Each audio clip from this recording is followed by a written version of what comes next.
Hello, everybody. Let's see, Axie's bringing all the hype as per usual. Now we got Kai coming in with the 8-month resub. I think from Twitter I saw earlier that you're sleeping, at least soon. So I don't know if you're still here. You are still here. Oh yeah. Thank you for the soon TM.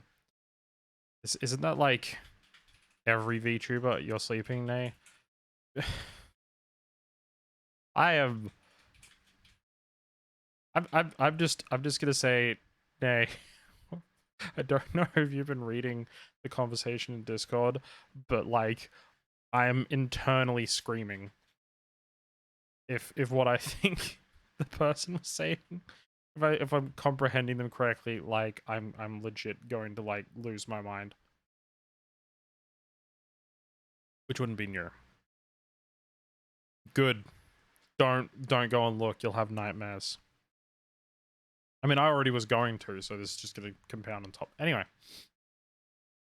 I'm going to stop Persona. I streamed this yesterday and felt like crap, so I didn't.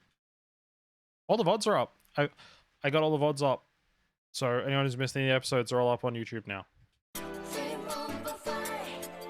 Feels good.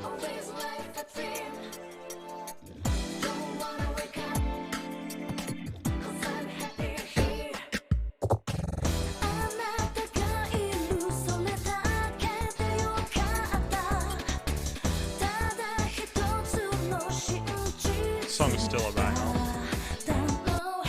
Turbo lurk until you sleep. Have fun, Nay. Oh, hydrates. Uh-oh.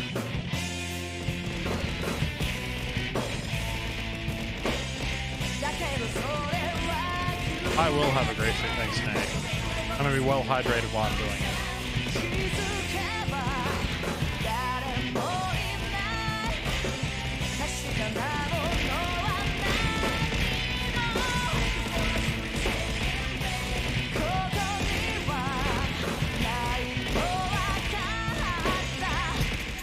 It's funny though, Nay, you've been trying to get me stuck sideways, and the other night Kaylee did it without even trying.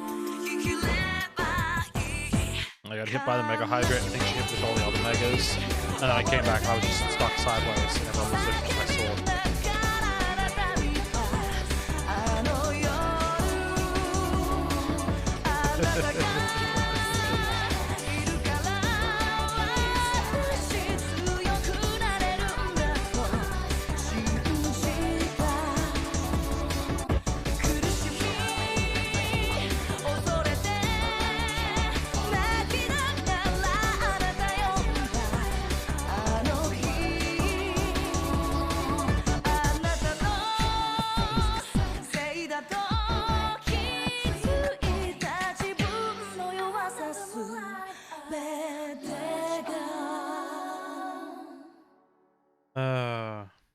I made the joke about I don't want to fight the butterfly, and then we fought a rat tank, which was a like sentient animal, and then there's the shark in the background, and then we fought a fish person from friggin' Innsmouth last time. So, you know what, I think at this point about the bosses, like all bets are off.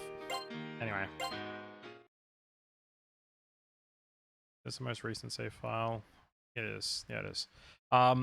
Also, for anyone who doesn't get the title for the stream. How am I so glitchy? There we go.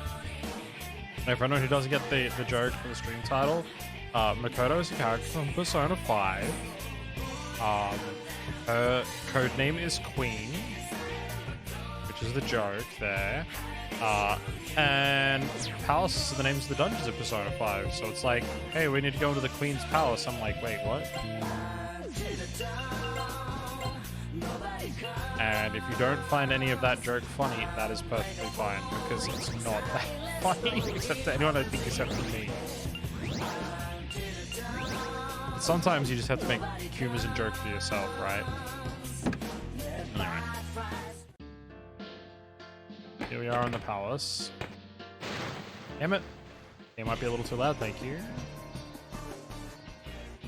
I think I had to adjust the audio from the last game we played. How was it lost? Jackbox? Probably. And then Hunt's usually pretty quiet, so he probably didn't notice for that. And that was DRG, which is also kind of quiet, so...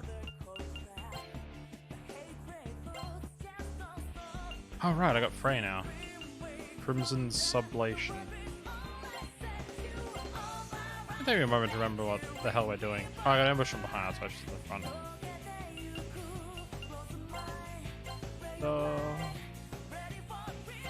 Zero. Heavenly Cyclone, sure. Rival.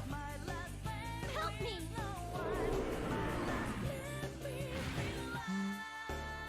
My move. Oh yeah, drop their attack stat.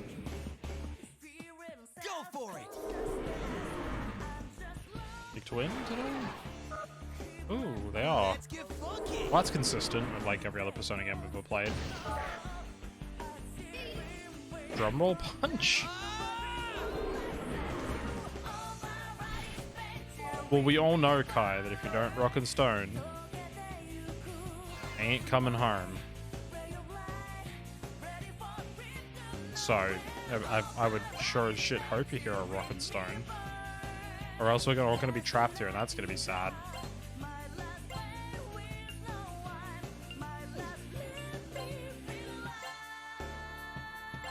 Rock and stone to the bone, even.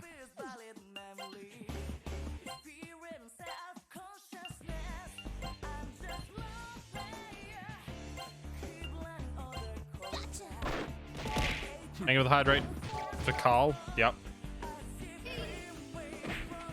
Go for it. For Carl. Let's get funky.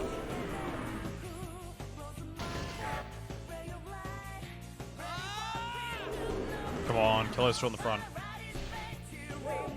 Oh right, that's the persona I was using. I saw the persona come up and I was like, right, yeah, no, that's the one I'm using. Quetzalcoatl, which is like a giant skull bug. Skullgenfly. It's like a dragonfly, but also it's a skull.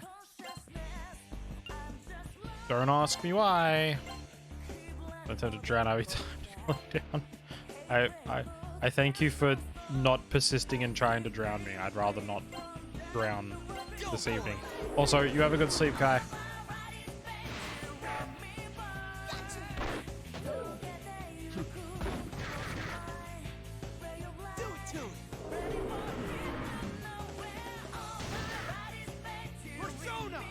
But look at this Quetzalcoatl. It's like a giant skull dragonfly. It's like, that's weird.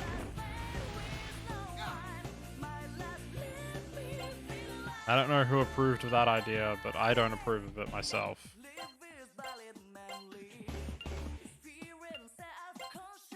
Okay. Damn it.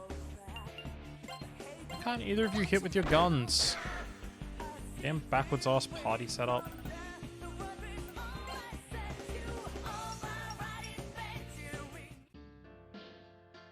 I hate when you get ambushed from behind. It's so frustrating. Is that a door?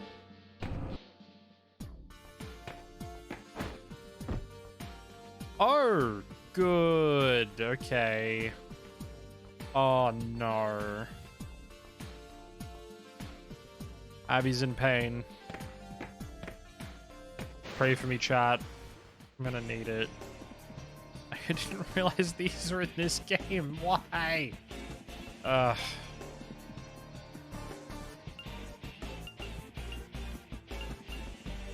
Let's go for the Yamato no Kami.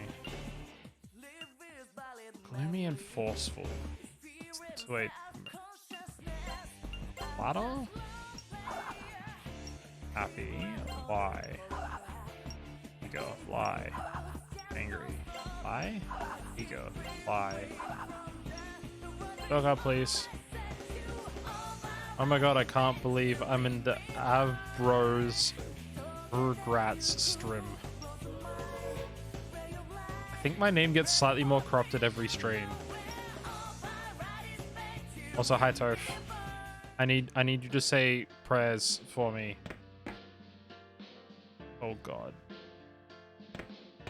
I don't like where this is going, actually.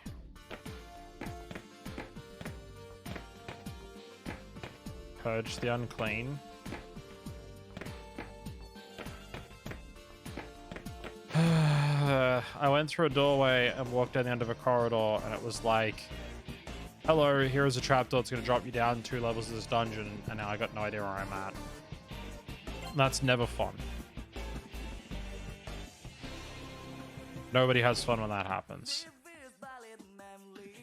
Oh, those are dark elves. I was like, wait, those are fairies? Like, no, wait, that's the class. They're dark elves. Never mind. All right. Why is gloomy snappish half moon? Pontificate. Angry. Okay, have some health. Bribe. How far am I from ending this game? I don't know. I've never played it before.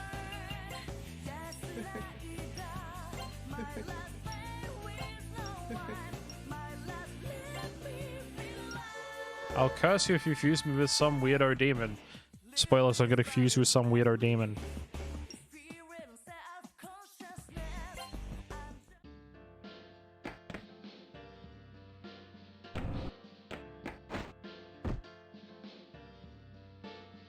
Oh, I'm not a fan of this. I noticed that there was no stairs to get back up, so it's a one-way trip downwards. Oh, I am having a bad time, everyone. Am I in Yuki's tomb? Apparently, I'm in the Karma Palace. Is that a Jiangxi? Oh, it's a Takebi. Okay. Yo, I want this guy. I want the Birdman. Gloomy and forceful. Why? What? I'm retiring soon. Just leave me be. What the fuck? Bribe? May as well be giving me a solar powered lantern. Don't you got anything useful? I have dentures. Okay. Hello. Okay, I made him angry. Them's fighting words, I guess.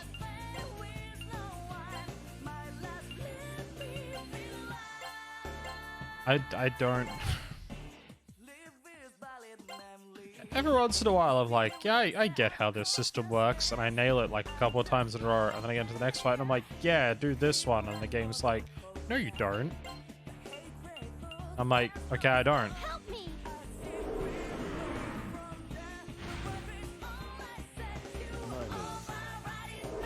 Destruction smash. No, I did nothing.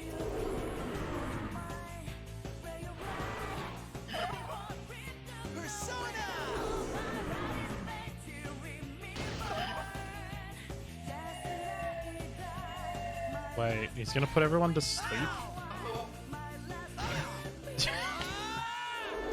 That attack looks so dumb.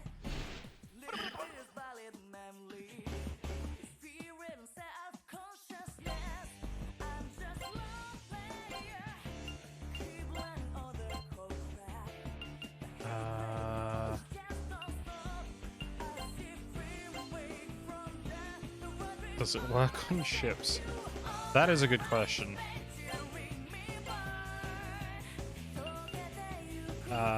Let's see if it didn't work. How about McGry?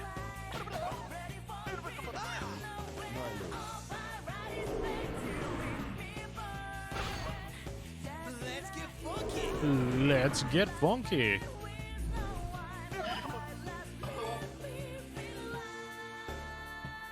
Here goes.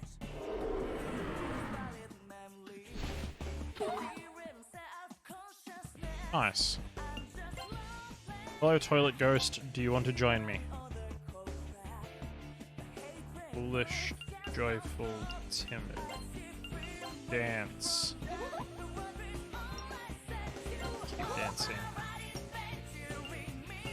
brag?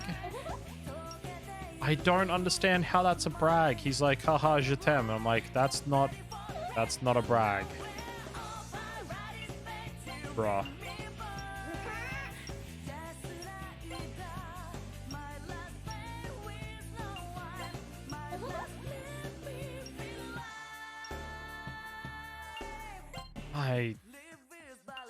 Okay.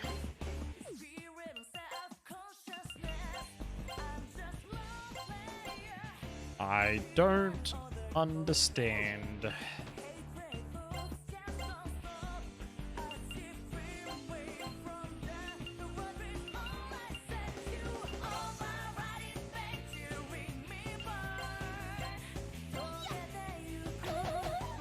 Go for it. Okay.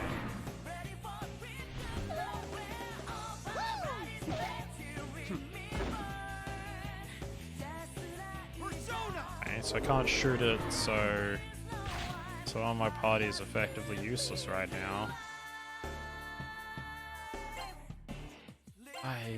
Sure, get nuked.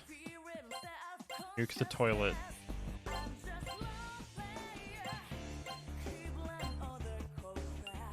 Hey everyone, I'm gonna nuke the toilet, alright? Here goes. There we go, Frey, that's nuke damage. There we go.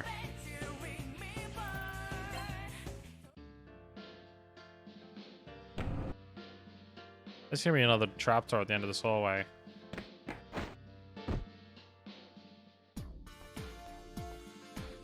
I hate it here. Like, actually, for real, hate it here. This dungeon sucks already. Ah! Somebody save me. Is that Yatagarasu? Oh. I wanted it to be the three-legged crow. Oh, wait, it's only got 2 legs. Of course it wouldn't be the three-legged crow. Alright. Hello. I'll live in peace, just let me be. Okay. Wait.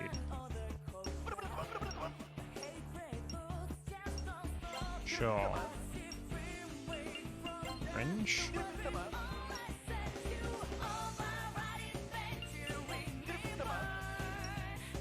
Fringe? Fringe. Give me a spell card.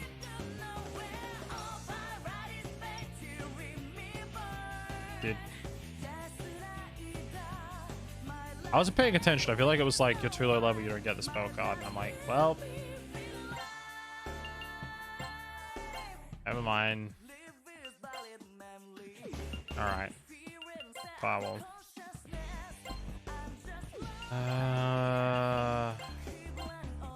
Russian Smash. CO. Bazon. Persona.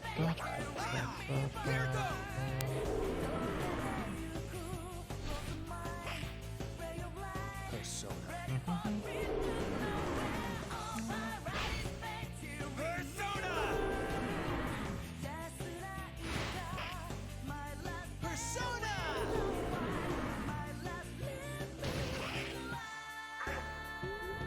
Aaron Karen, please no. Oh, I hate you. Hey, hello, Malphus. I would like to recruit you to my party. Persuade. Persuade. Persuade. Give me something.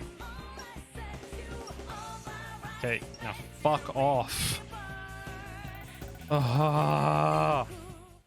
If I run into any more of those, I'm gonna be mad. I hate fucking Marin Karin. It is like the worst fucking... I suppose I should quickly explain. So Marin Karin is an AoE charm attack. Commonly, most people know about Marin Karin in the Persona series if they've played Persona 3, because if you played Persona 3, not Portable, the original one, you couldn't control your other party members, and one of the most commonly picked up party members that people use, because you just get them and you don't really have a choice, you can just choose to add them to your party, Her AI loves to spam Marin Karin, especially against stuff where it comes up immune, meaning she just wastes her turns and does nothing. One of the reasons why I think Persona 3 Portable is better, because it gives you full control over the rest of your party, which for some reason in the original Persona 3, they were like, yeah, no one's going to want to control all of their party. They're just going to want to control 1 out of the 4 people, and the other 3 can just do whatever. And you can set up tactics and make them do different things. And even if you set her to like, okay, don't want you to attack. I don't want you to go offensive. I just want you to just be a full support unit. She's like, Marin Karin, got it. It's like, stop.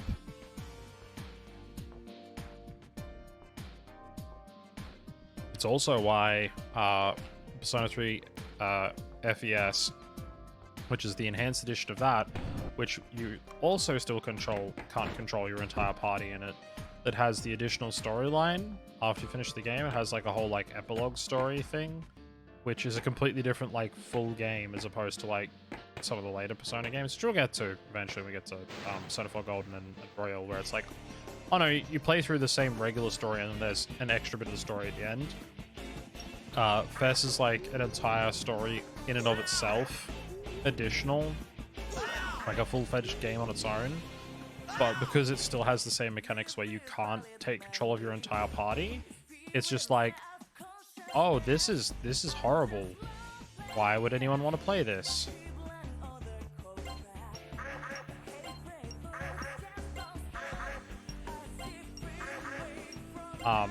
Also, it's incredibly negatively received from pretty much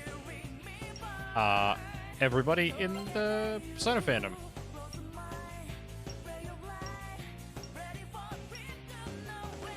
There's a lot of people find it undermines the actual story of the main game, which is something I agree with. It's just another reason why I don't like FES very much. It's Baka. Hi, Baka. Also, bye, everybody. I'm off the screen again.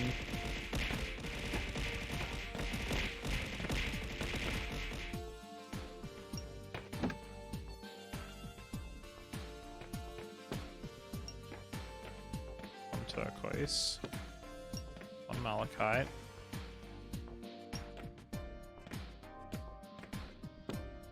One Topaz. Okay, that's the first room I've seen in this entire dungeon. Answer. No, from Adam. Persuade. Persuade. Persuade. Give you the lifestone. Well, I don't have any. Give me something. A lifestone. Hello. Oh wait, you're level 26. Never mind, I can't recruit you anyway. Fight. M's fighting words.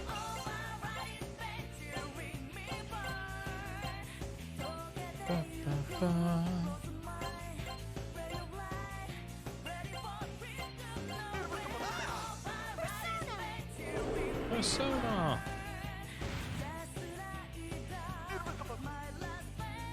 Oh, they use ice magic.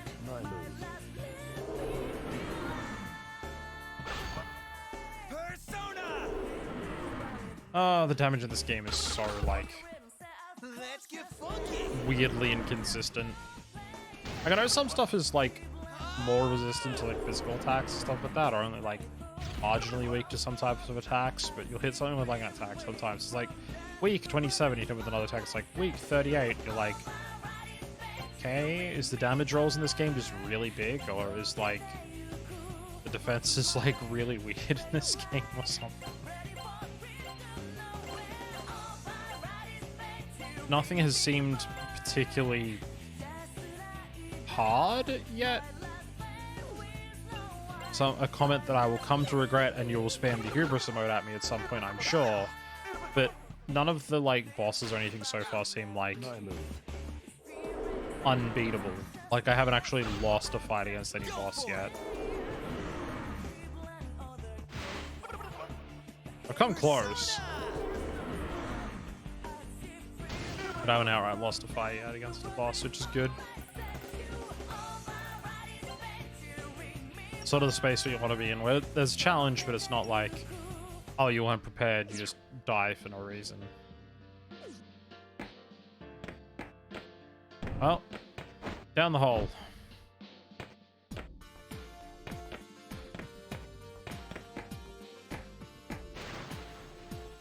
That looks like an elevator, possibly.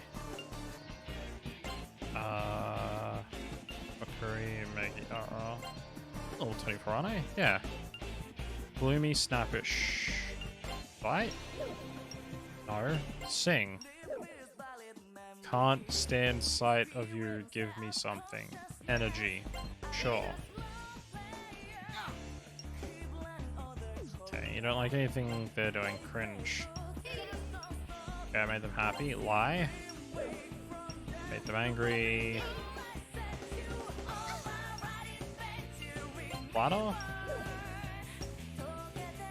I'll give this to a moron. Okay.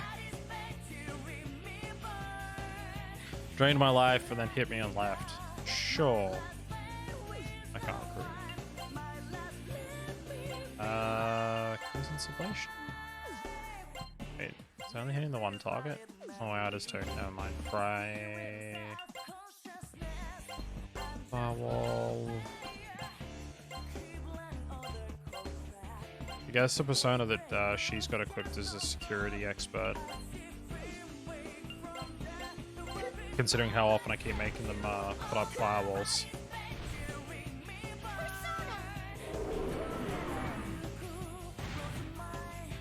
Yes, that joke is terrible.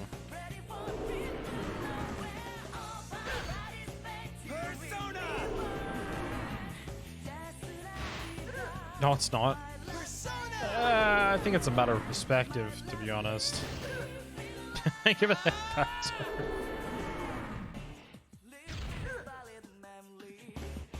Okay, are these things just like weak to physical attacks or something? So, what enemies do I can't shoot anyway. 3.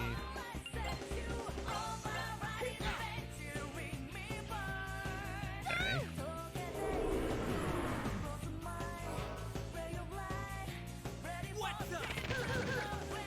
That did decent damage.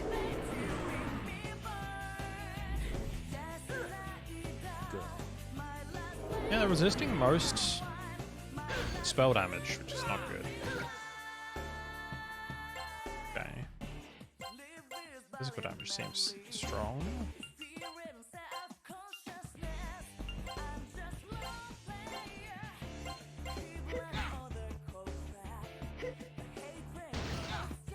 Ow.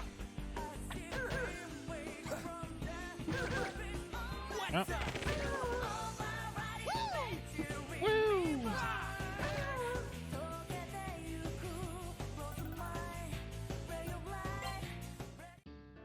Ow, I got bonked.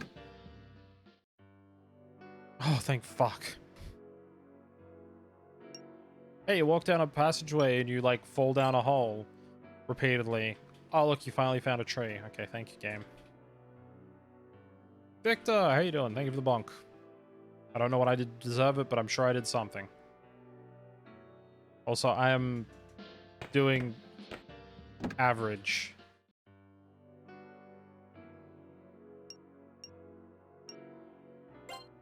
The heal gonna cost 1,000. Sure.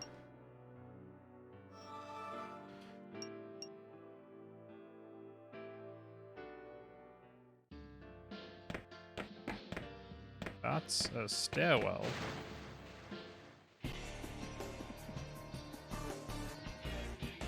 VZ wants a point redeemed for my channel that is you saying Wide Pepper Mega Cake Happy Champions.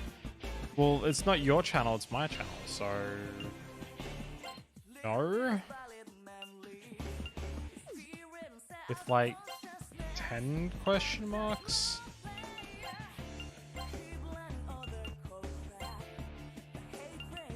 Can we get me to say it? You just heard me say it.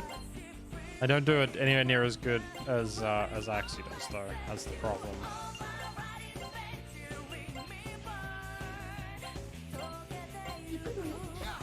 Help me! He can rattle that off like it's not even like multiple emotes stitched together, like it's like one word to that guy. Go for it. What's with all the status downs, you jerks?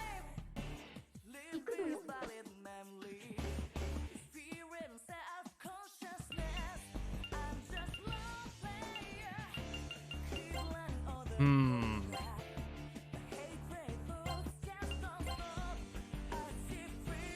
Muted. Okay. Also muted. Sure. Leave it to me. On.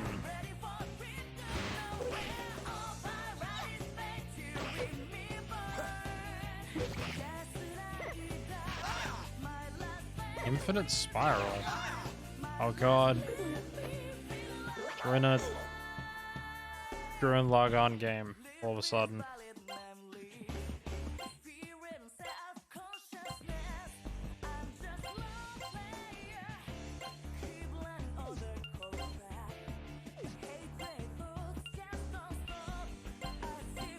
Oh, there. Seems good.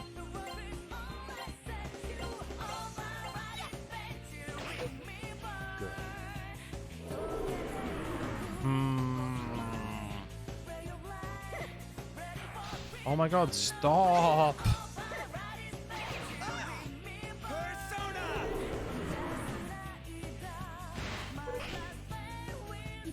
God, these enemies in the back with the constant status fucking moves.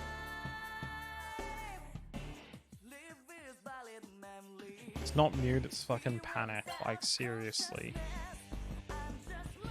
Can you stop?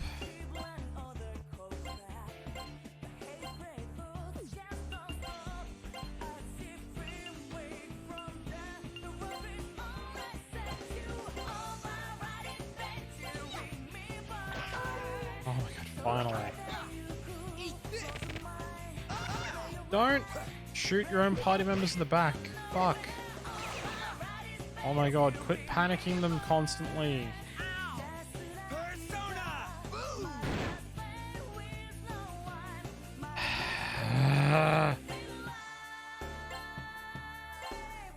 You know what's dumb? Like, this isn't even hard, right? Like, this is literally me, like, getting stonewalled by RNG at this point. It's just like, oh, did the RNG go in your favor and you didn't get hit by a status move? No? Well, then too fucking bad. Suck it up.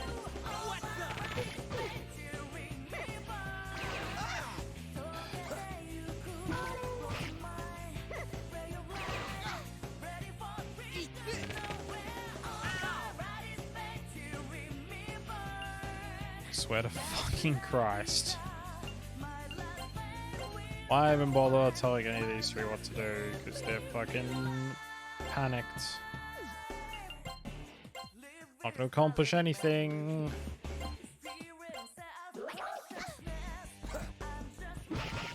Bye. Leave it to me. My god, how much health does this thing have? I've hit it with weak attacks literally every round of combat and it's still not dead.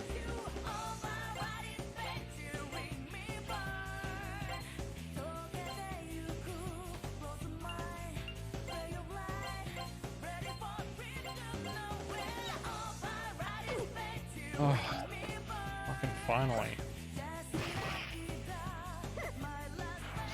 Stop! Leave it to me. And muted, so it does not. Wait, what? He's muted. How did his spell? Okay. I guess mute is just a chance that your skill doesn't fucking fire. That's incredibly dumb and I hate it.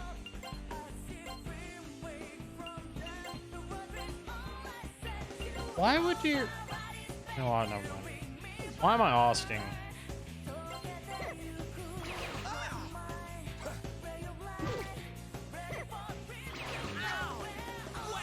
God.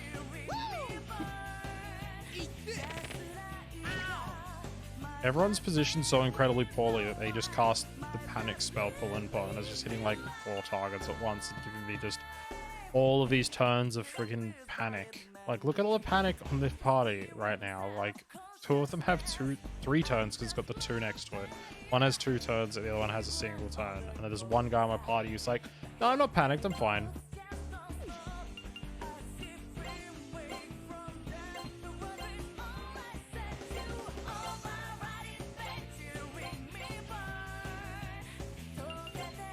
Do we have anything that can remove panic? No? Sick. Well, it doesn't matter. They just recast it anyway.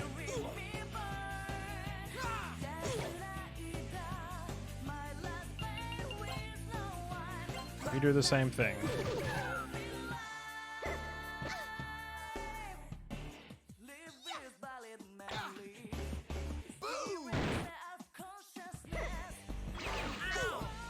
Oh, awesome.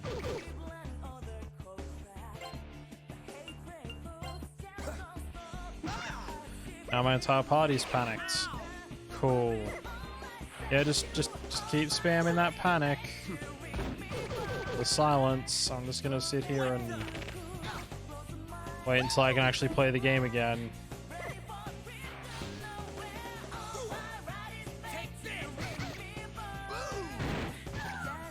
Thank fuck for that. Jesus Christ. Why? Oh, yeah, that's... Okay, can I actually put my battle formation with my party further spread apart then?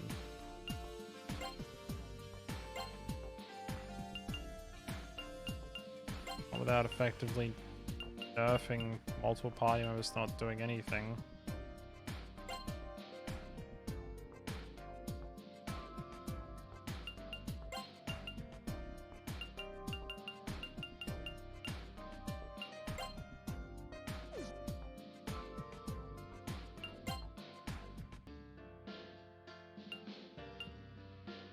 Back range weapon. Gun. Oh dear, armor. Blank hit everywhere is on. Stun needle. What's up?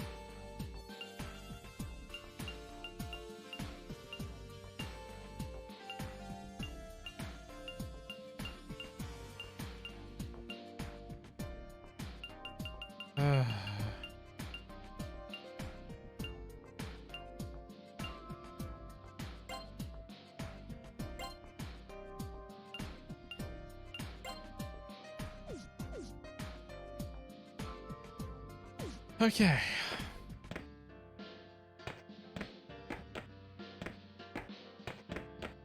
Few things to check. Where the fuck does the elevator go?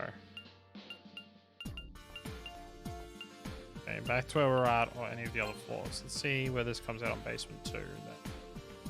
Then.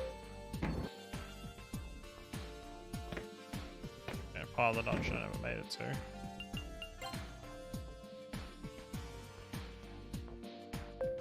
I feel like we were supposed to make it to basement 7. I feel like that was correct. These stairs go down. I thought they were going back up. Hello, Malphus. Suede. Suede. Suede. Give me something. Thank you for the EXP. Alright.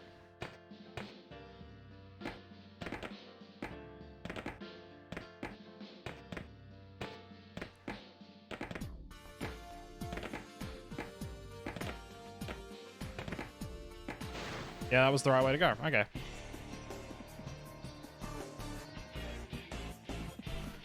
What level are you folks? 28.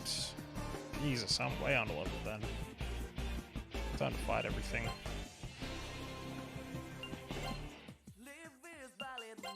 Sublation. We hit multiple of these. No. Okay. Skill.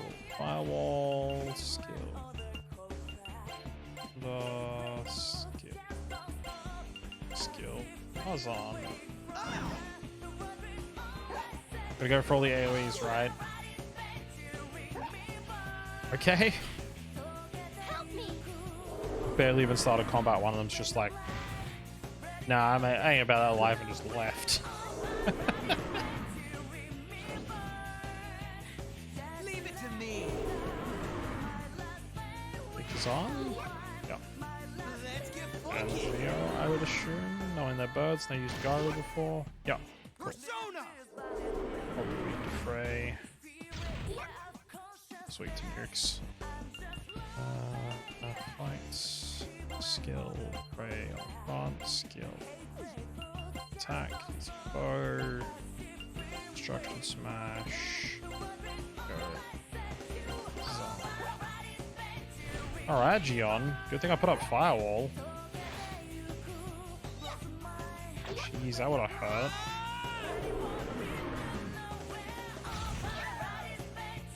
Leave it to me. That would have been really bad damage, because Miragion's like one of the high-level multi-target Do it. fire spells, and Firewall basically turned that into Absorb on everybody, so they absorbed it and healed instead. Otherwise, there would have been some serious trouble. Firewall. Destruction Smash, go for the shots. Zero. Come on. Okay, Firewall sword. Help me.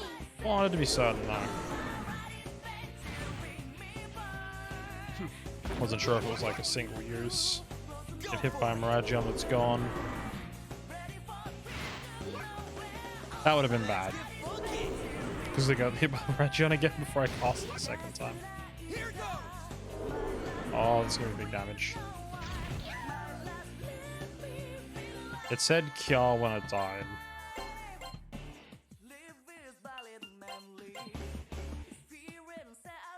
Does the lad on the bottom have a sniper?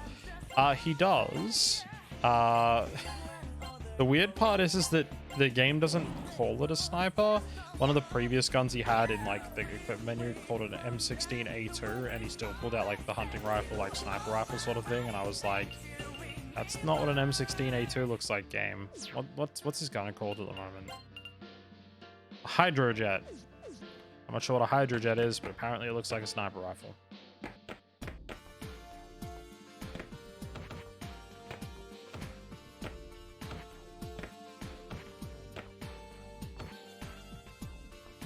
Okay, that was a dead end then.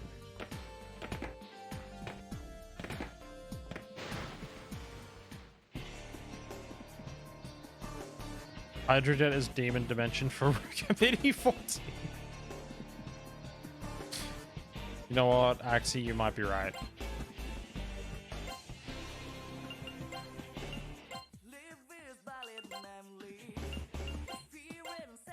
Oh, 3 turns, I just saw that. Let's put that sooner with Firewall. Guess I didn't really pay enough attention. Do it to it. Do it to him. Oh, they all got shocked. That's pretty good. Persona.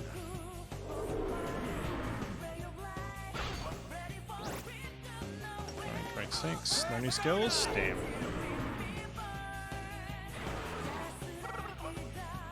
God against the wind. That kind of makes sense. They're birds.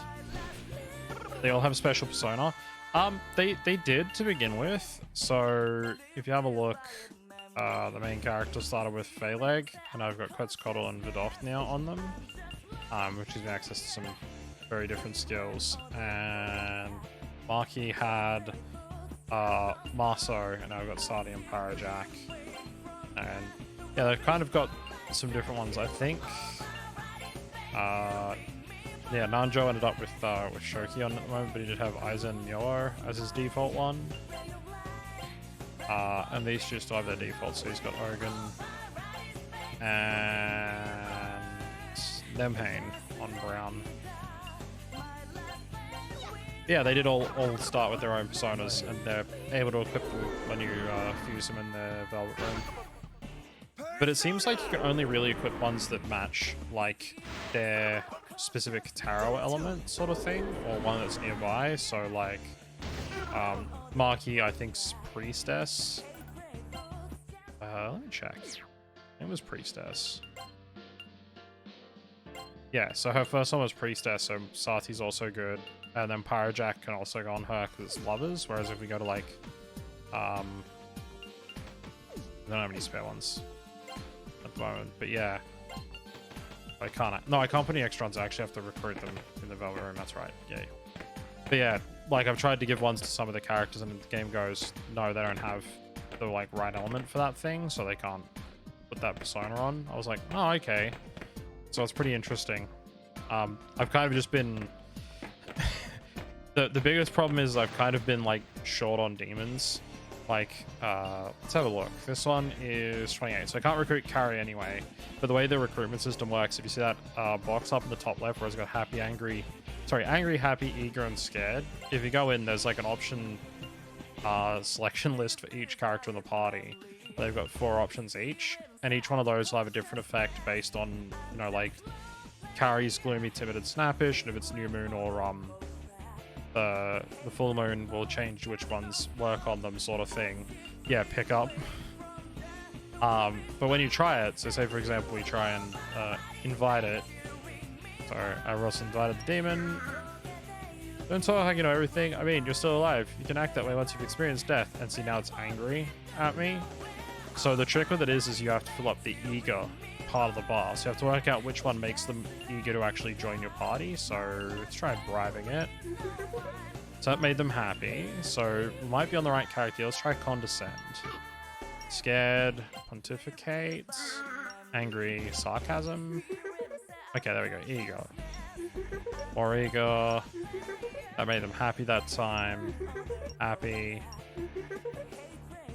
So ended up a combination of happy and angry. And so like, okay, the random thing they decided to do was give me an item or something. No, because I made them angry, they decided to just damage me and then fuck off. And then I get nothing for that battle. Because they were the only thing in it. But, yeah. I didn't even get hurt that badly. That's not too bad. But yeah, you have to fill up eager. And unless you can work out which one fills up eager for each type of demon, you're just never going to recruit them. And sometimes I run into a demon and I'm like, this one on the list is like, no. This one, no. This one, no. This one, oh, that filled up the eager bar. Try it again. This time it made them angry. Try it again. Okay, it made them even more angry. And I'm like, okay, so it doesn't work past the first time? Or did I get lucky? Or, yeah.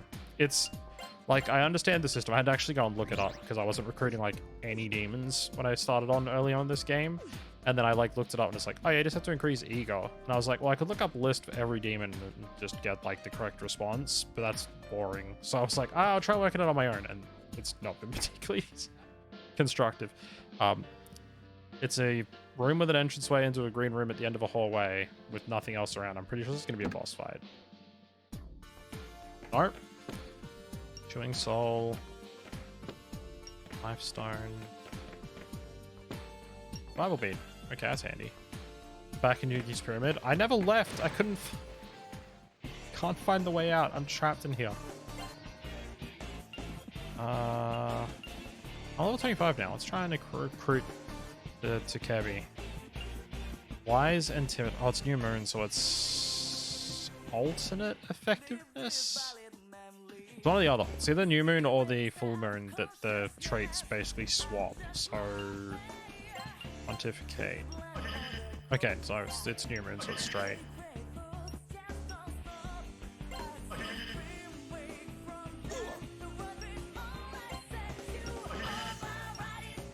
Entomb, just like Yugi? Oh no.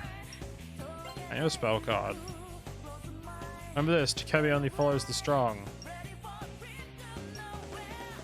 Wait, what? Oh, Nandra's only level 23, that's why. Cool. So you can pick the right option, but if the person you're picking the right options with is too low level, you can't recruit the deep. I fucking hate it here. Why do you like this game? Oh my god. That's brutal. This game... I was saying earlier, I have an emote specifically on the channel for when this happens, because it's going to come back to bite me. So we've got the hubris emote. Let me just pop it in chat there. There it is. The hubris emote. They just bounce off head as well. That's going to happen. Oh, different dance this time. Yeah, we have that on the channel, but specifically because I say stuff and then it comes back to bite me, usually quite quickly. But one thing I did say earlier was I haven't run into any boss fights yet in this game that I've lost to. Like, I haven't had any trouble beating any of the bosses in this game so far. So even though it feels pretty brutal on like the demon recruitment and stuff, it seems fine so far from a balance perspective. That could definitely change very quickly, and then I just get my ass handed to me by the next boss, but we'll see. We'll see. Go for it. Yeah, your toilet Hanako. Damn toilet ghosts.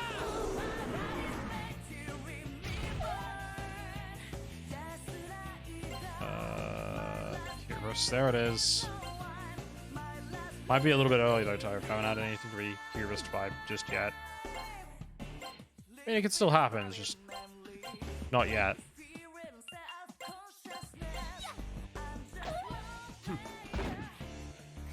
Alright. Okay, the toilet blocked all my shots. Let's get funky. Let's get funky. Here goes. Nuke the toilet with your fray.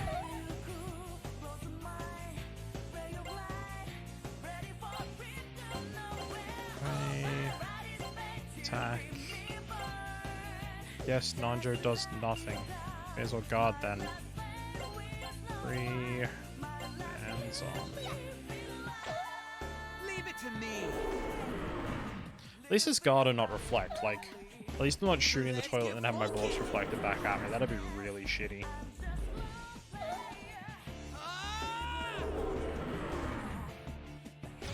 Just gonna let that joke just sit there for a bit.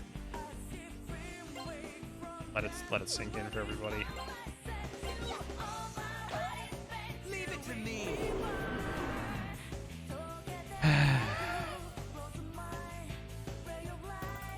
Now they say you should avoid toilet humor.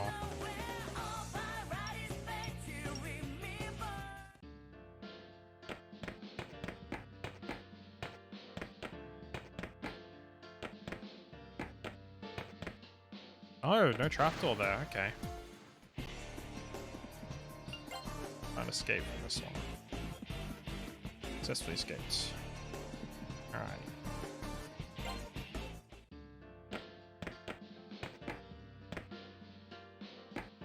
Oh. Okay, I had the stairs to go down another floor, but they didn't help.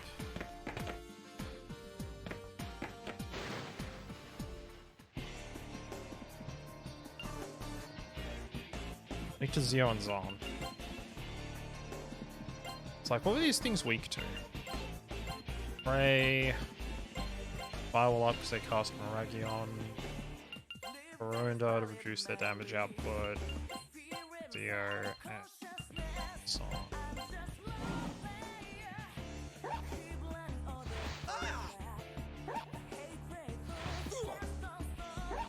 Oh, that's bad.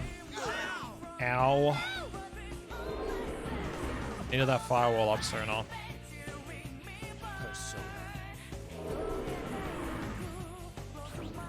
And the Tarunda wouldn't have hurt either. Leave it to me. Persona. Hey, one of them got zapped.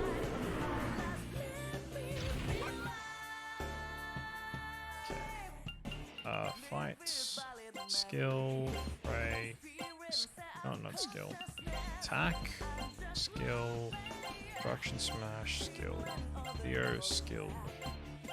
Perfect. That's gonna heal us all now instead. Yay. Oh, more healing. Man, all this free healing these things are giving me is really helpful. Hey, more healing. Everything's coming up Milkhouse. Oh, critical 88. Jesus. Joe 80s Wheaties for that one. Persona.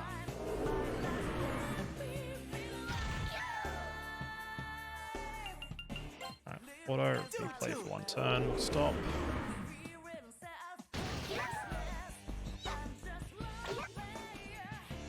Persona. Out of range for the attack there. Here Okay. goes. Perfect. Alright, I'm gonna take a quick bio break. I'll be right back.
Alrighty, I'm back.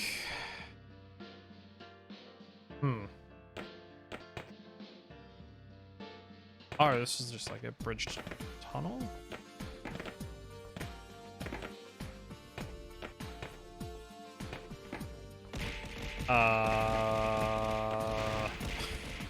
Okay, I'm lost. I'm gonna call myself officially lost. Also, hi, Bertie.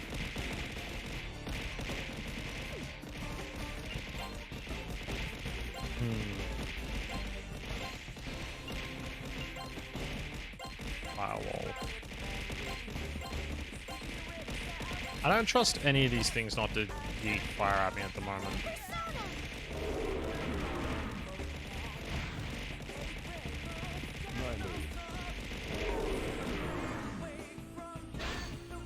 Leave it to me. How you doing, Bertie? Persona. Hope you're having a lovely evening. Not too bad. Oh, they reflect nuke. Okay, that's bad. Not as late as last night. Oh, that's good. Screw it. You tie one on, did ya? Great day for 8. Etc. Other jokes. My move. Say it had to. Got home around 1 a.m. on a school night? Let's get funky. Sorry, I had to.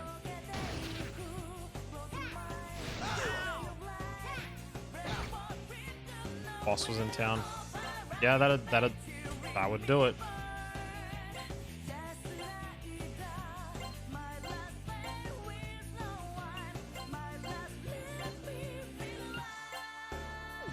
When the boss says they're paying, you don't refuse. Go. Leave it to me.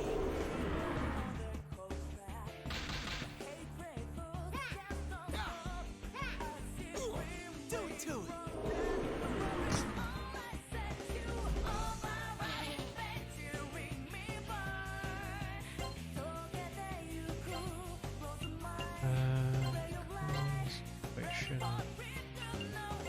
Diorama on Joe, Turns Agree. Only cyclone?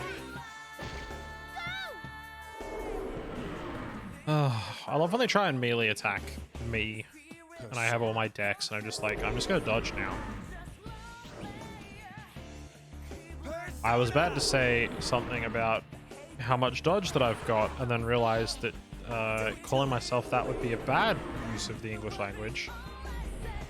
And I probably shouldn't call myself that.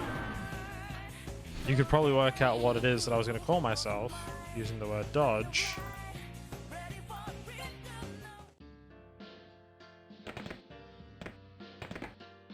Yeah, Verdes, I think, figured it out.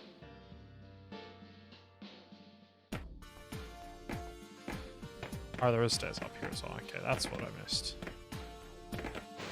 Okay.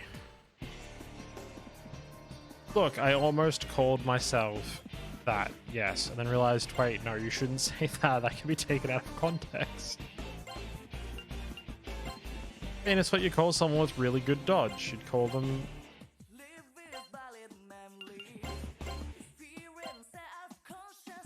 I'm intentionally avoiding saying it still, because, you know...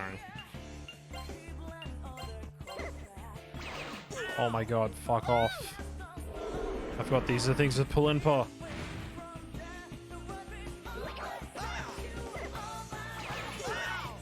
Stop! You fucks.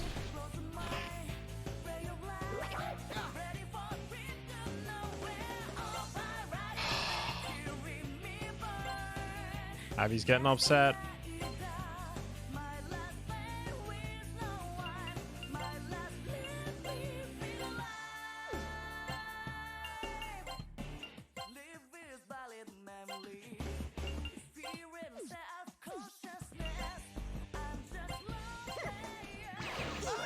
Stop!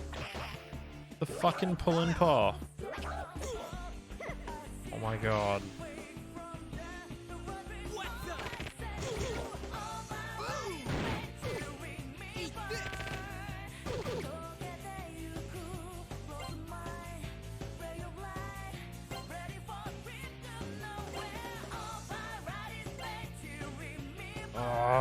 Just attacks everything from the front backwards. I can't even control which one it's going to shoot. That's so frustrating.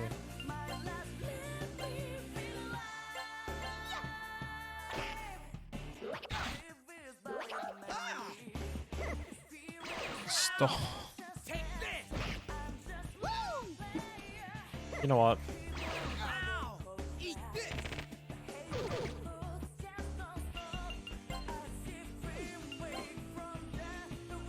I'm just gonna run. I don't want to deal with this shit anymore. Oh good, I couldn't escape.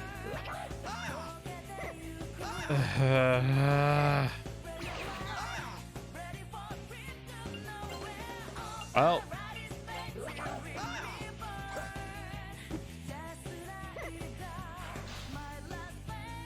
I'm just gonna hit auto and sit here and wait and see what happens. If I actually make it through this combat or not. With the complete lack of control of my party. Gee, this doesn't feel familiar at all.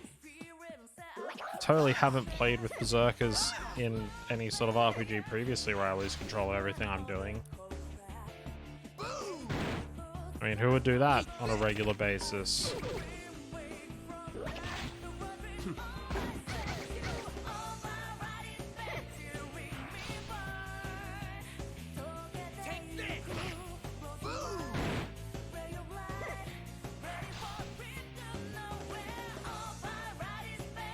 Make it stop. Please, for the love of God, make it stop.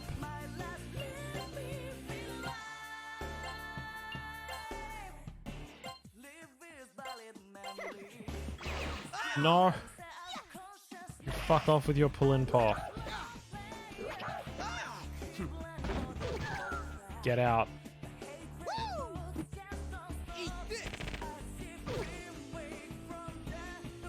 Oh my god. Okay, one of them is at least dead.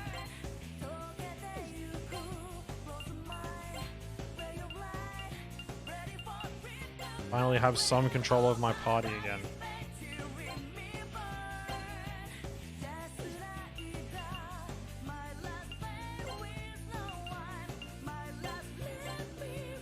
I was gonna say hi, I can't take his work. Have a good day at work, Lemon. Persona!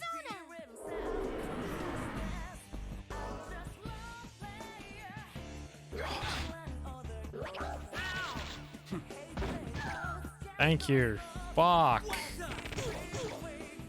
Look, those fucking things. Actually legitimately the fucking worst. Remind me if I see any more of those green ghost things to pay them $100 to fuck off. If you get that reference, I appreciate you.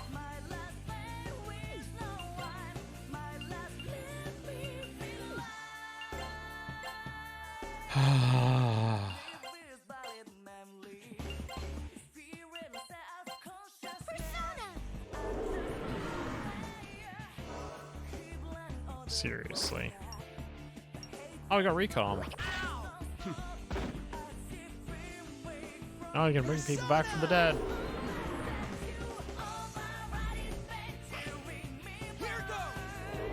Yeah, nuke it. Perfect. Nuke it, dot it. Help the woke groups.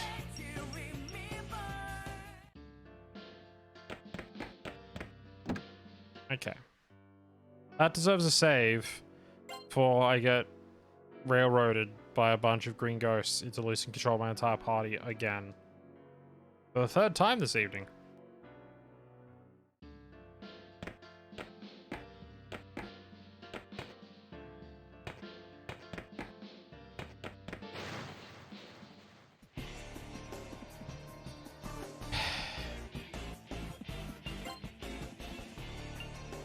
I love that I convinced the... Oh, right, because my level was 2. I was like, I love how I convinced the Takebi to join me. I was like, no.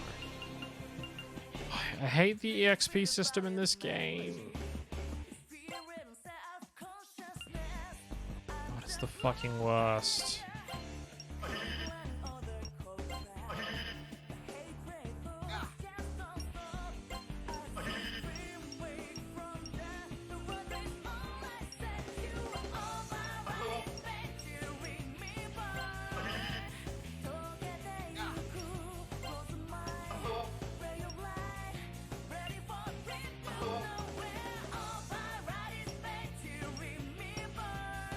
Yeah, the EXP system in this game is really, really bad in that it's like, oh, did this person do the majority of the work in combat? Cool, they get all the EXP and nobody else gets any. It's like, okay. So I basically have to take my 2 best Pylons right now and just have them guard and do nothing else, otherwise I'll never get any fucking EXP on the rest of my party. It's like, that's just a bad system.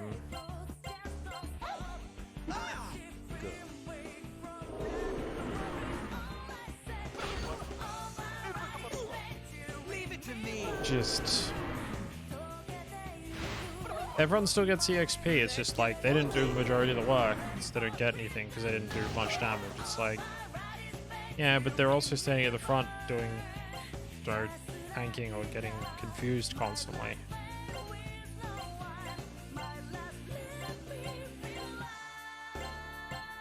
Sorry, did I say confused? I meant panicked.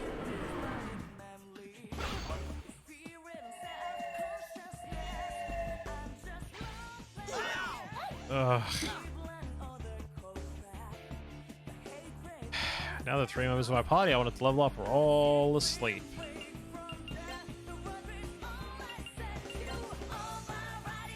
I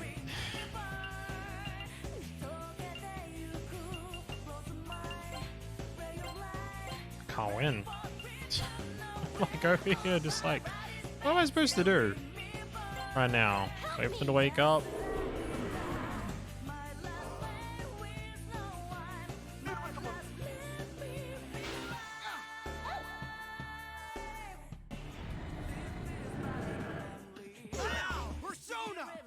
Oh my god. Ugh. That's not what I meant to do. I'm gonna run away now, aren't I? Okay, good.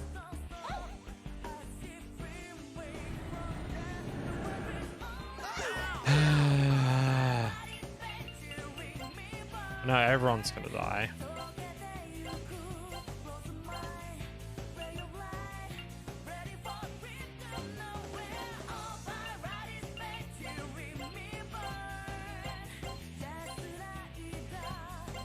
Help me! So I got hit by my haw. I don't know what exactly that does, but Go for it. apparently it's bad.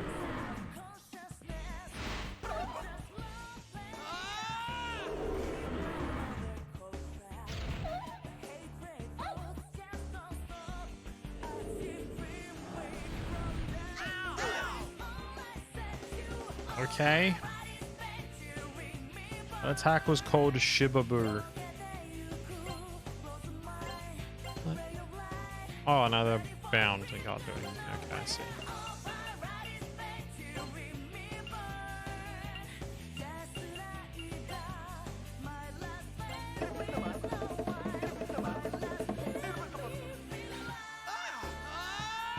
Okay.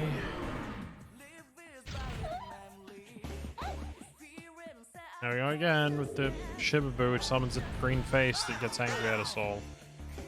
I guess.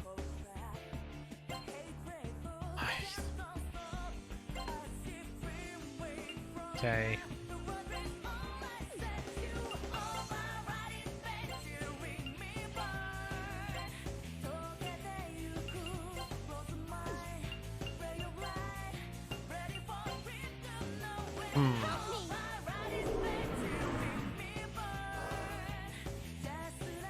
Not gonna lie, this seems pretty bad right now. Go for it.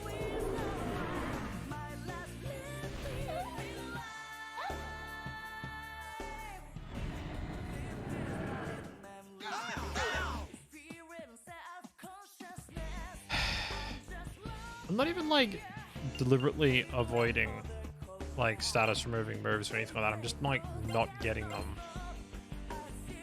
Now I'm like, oh, I should probably recruit more demons so I can infuse more personas. And it's like, yeah, except that you're bad at it and you can't work out how to recruit stuff. So sucks to be you, I guess, Avros. And I'm like,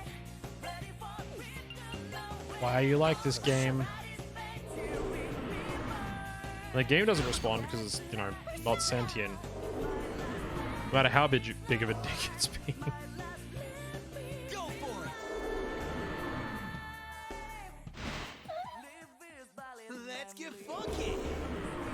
Shock it. Shock it, please. Okay, I'll kill it. I don't care either way.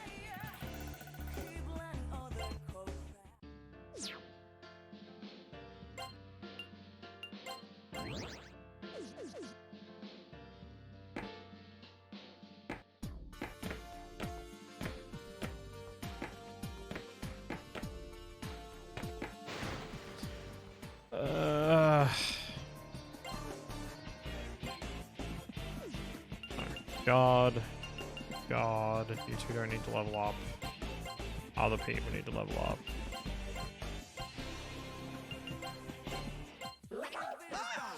Go.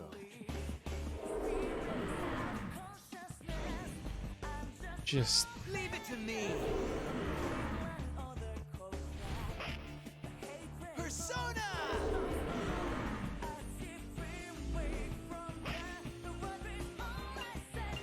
Fight. God. God. Skill. No. Attack. Yes. Skill. 3. Skill. Go for it. Let's get funky.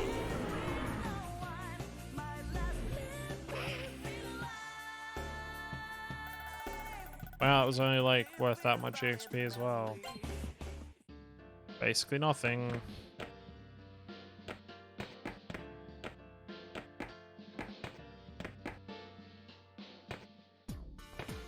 That end.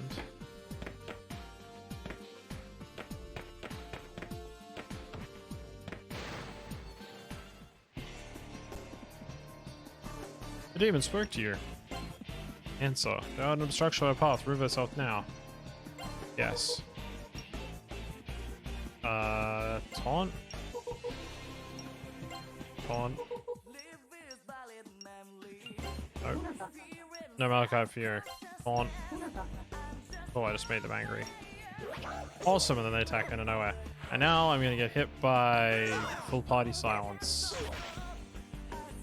Oh my god.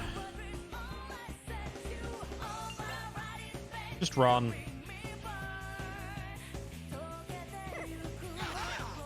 Fantastic.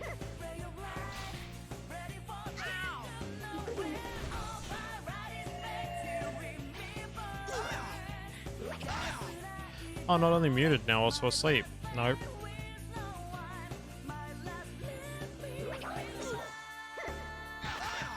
God damn it.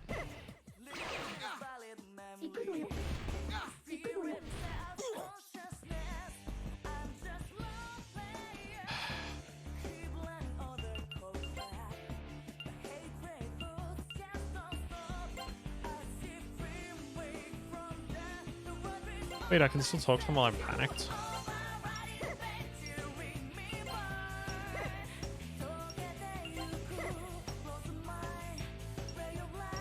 Oh, awesome. I was trying to negotiate with them so they'd bugger off, and all I did was piss them off.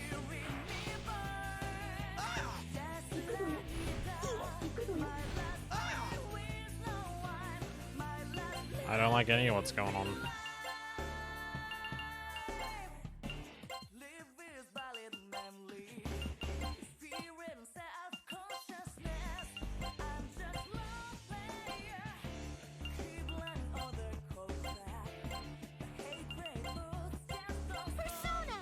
Okay.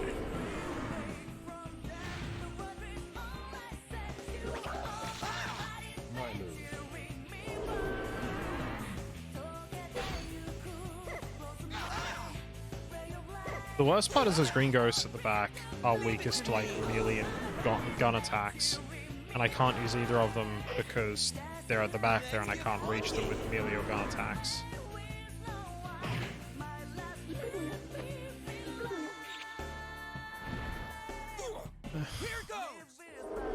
Now the stuff at the front's hitting me with paralysis as well. God damn, I can't win.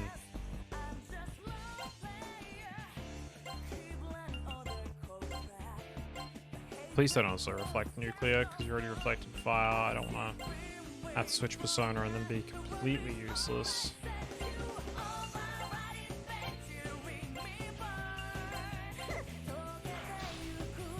Stop silencing!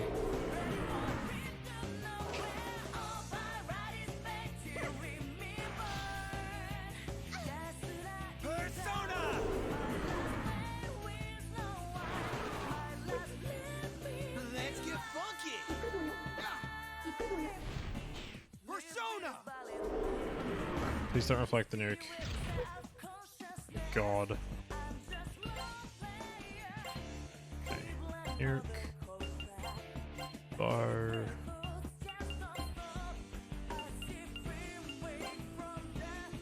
Flurry stab. Shoot. Ugh. Stop hitting with more panic. Here goes. Die.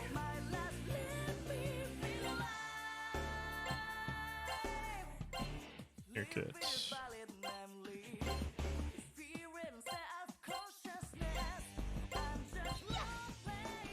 Oh my god. Nanjo, break out your paralysis soon, please, buddy.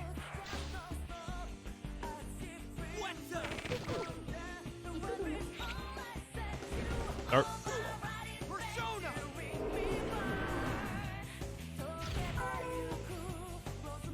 Oh, thank fuck.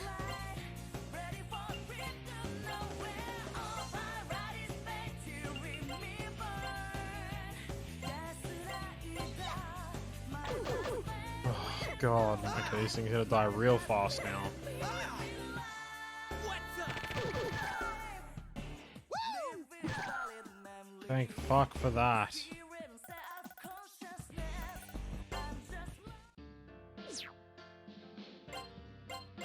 Seriously.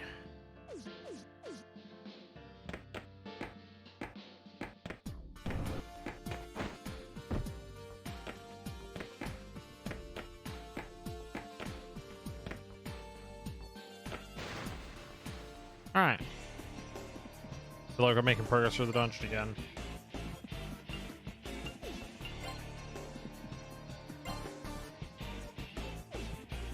I'm 25. But we want to fight these 3 XP then. Skill, Crimson, skill, Firewall, skill, Brunda, Zero, Resisted, Heavenly Cyclone, and on the Zon, I think. I think that was correct.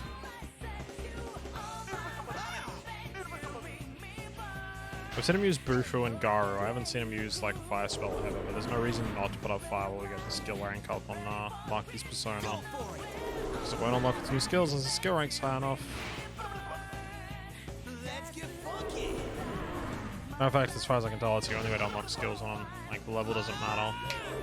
Except for their stats.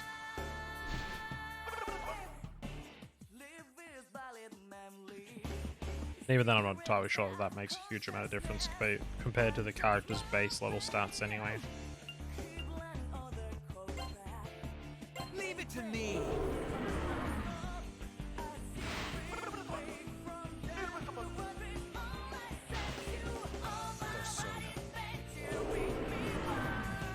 Oh, this is gonna keep surrendering, isn't he? That's bad. Let's get funky. On the other hand, very good. And this, I'm sure, was quite good as well, if I remember correctly. Yeah.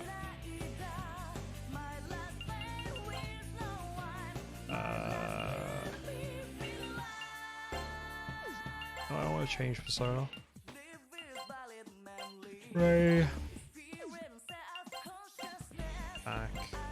Attack. Attack. Zon. Leave it to me. God damn. This dungeon's been interesting. I just don't like...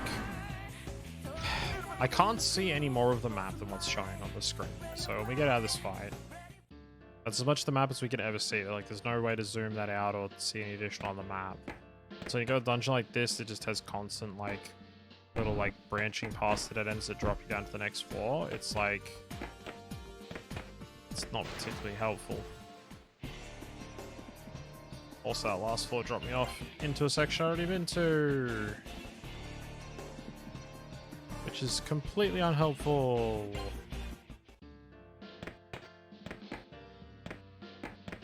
Yeah.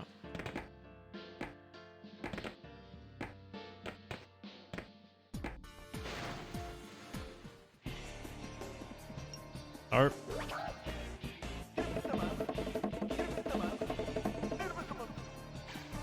Ambush from behind. Nope. Not doing that one.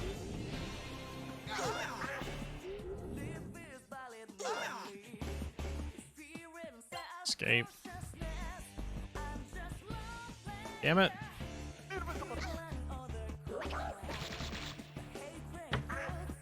I might actually die here because everyone's getting Baron Karen, so I have no control over my party. They're just constantly charmed. Unless I can flee.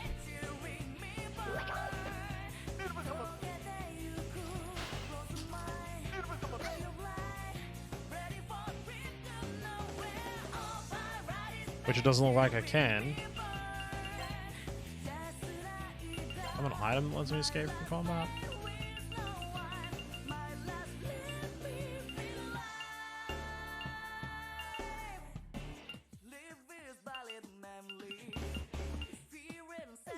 Nope. Alright.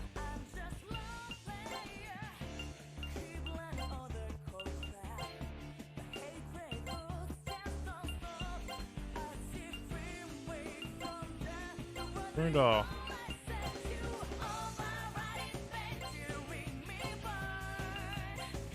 Zero and Zon. Help me! Awesome.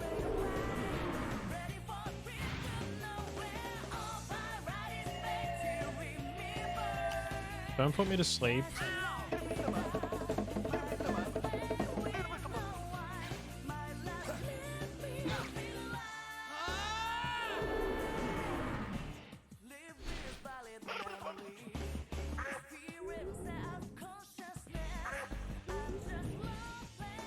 Really? Party wide? Really?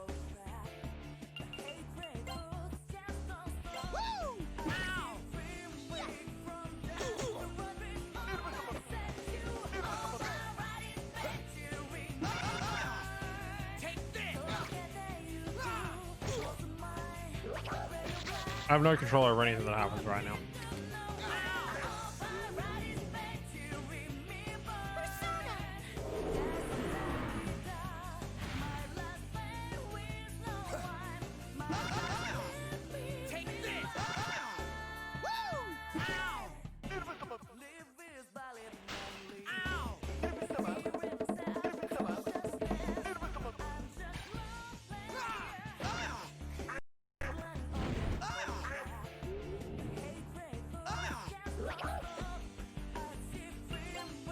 Let me run, please, game. Oh, fuck.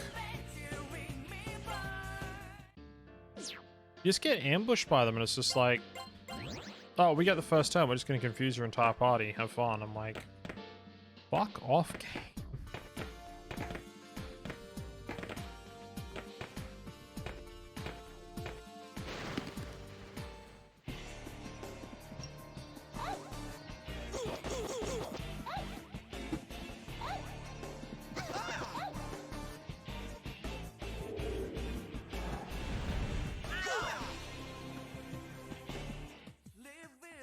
First turn of combat, we're going to hit 4 members of your party and then hit 4 of them with bind. So the only one person in your party can actually do anything. Like, really?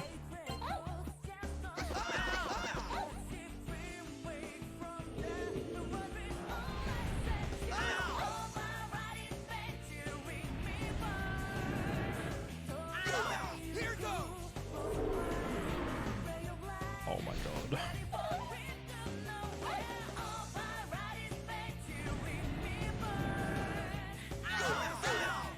Fire out.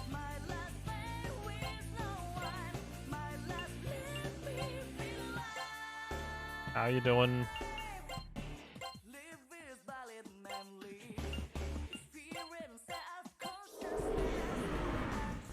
Squat time. Go.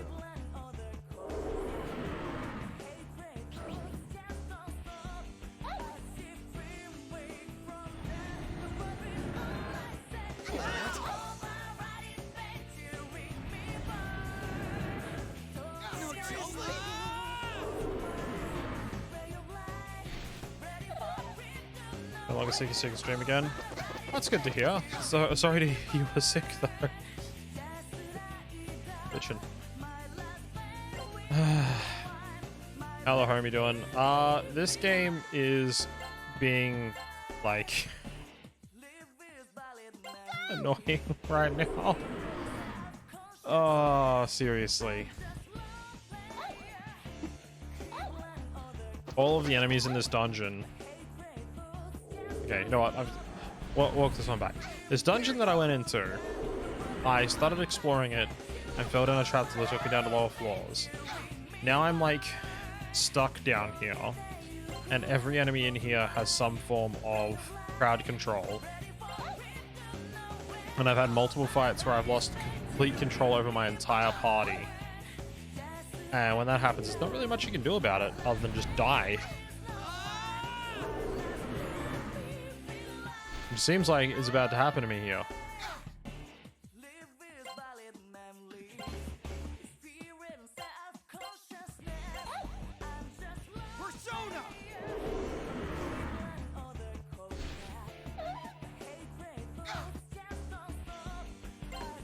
Oh my god, how many turns of bind does she have? Okay, no more turns of bind because she's dead. Oh my god. Please, for the love of God, you stupid toilet, just die.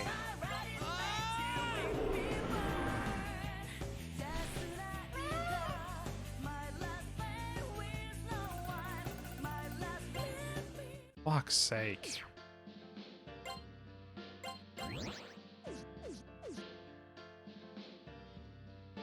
Sounds like a brand new sentence.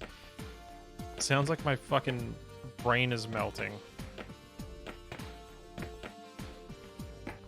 Cool. Alright. I'm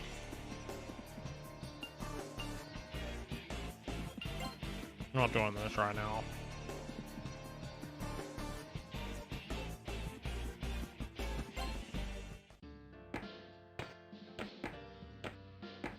Alright. Avros is gonna slightly cheat here.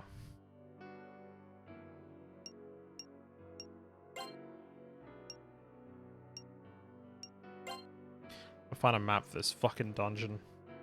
Or I want to rip my eyeballs out of my own head.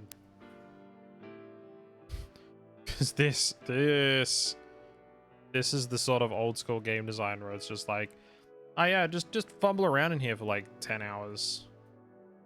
Until you finally get it. I ain't doing that right now.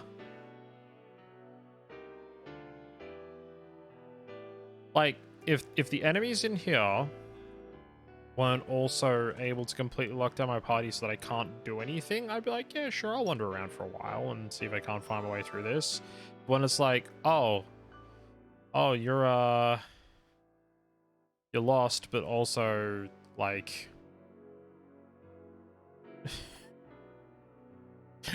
also just die. I'm like, no, I'm good.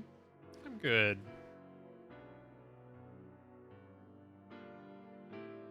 Oh, this is a good description already in this walkthrough. The Common Palace is a rather large and confusing dungeon to navigate around. Much of your progress is hampered by dead ends, so you're going to have to drop down holes in the ground to reach deeper levels. Unfortunately, this can be tricky as there are a lot of false holes that lead you on totally incorrect routes.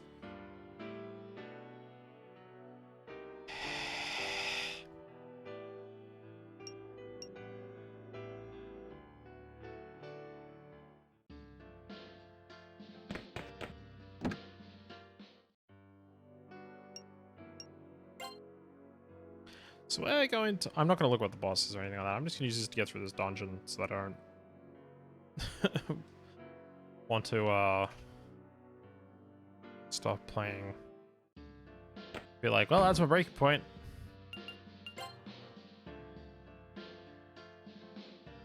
Okay.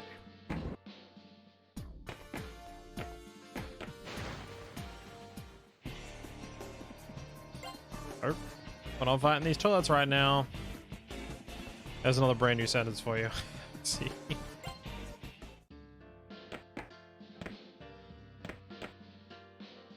Okay.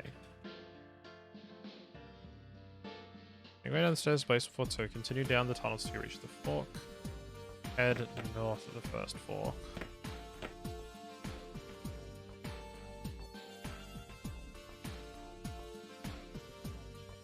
Swing to the east at the second. Go forward till you find an elevator. Okay. Go read some more of this. The basement floor 4. I think there's no save point in Trish Spring and an elevator 7. Should need right now after leaving the back market. Elevator arrives at 4. Straight ahead, but go.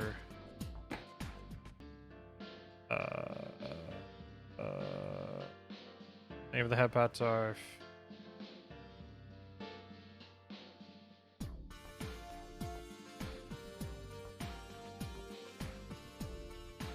Head straight, but go north at the fork. Follow a path there until you go through a door. Okay. Okay. Hello, Malphus birds at the back. I would like to persuade you to join me. And then again. Sure, you can have some of my life. I would persuade you to join me. Persuade. Give me something so too low level. Thank you for the topaz. Now fuck off. Alright, cool. Time to fight these guys.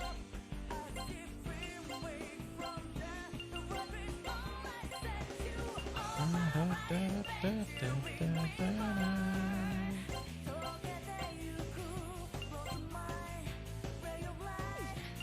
nope. No. It's not yet. Help me!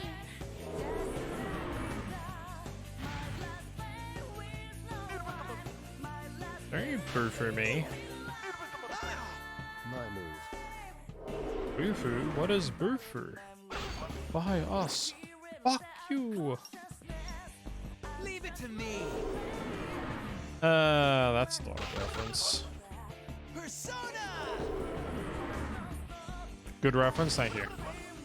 I do my best.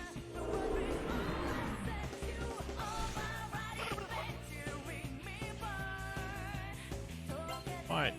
Skill. Crimson's. Yep. Crimson's Sublation. Shoot them with the bow. Hit them with the parallel eyes. Go for it.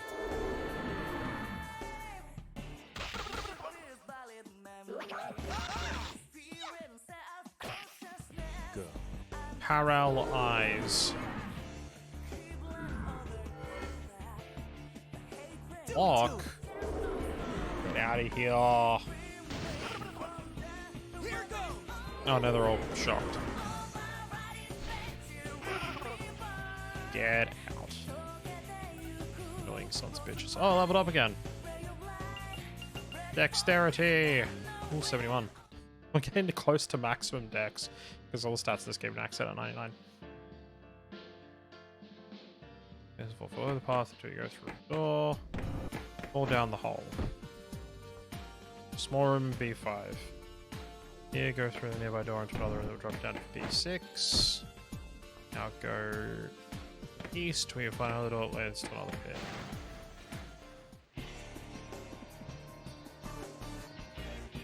Okay.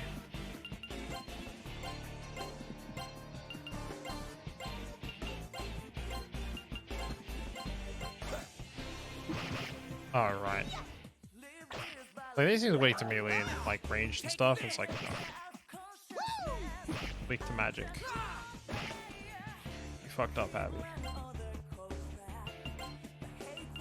Get nuked then, I guess. Oh, she doesn't have any offense because none of her attacks are attacking attacks. That's right, none of her attacks are attacking. What the fuck does that mean?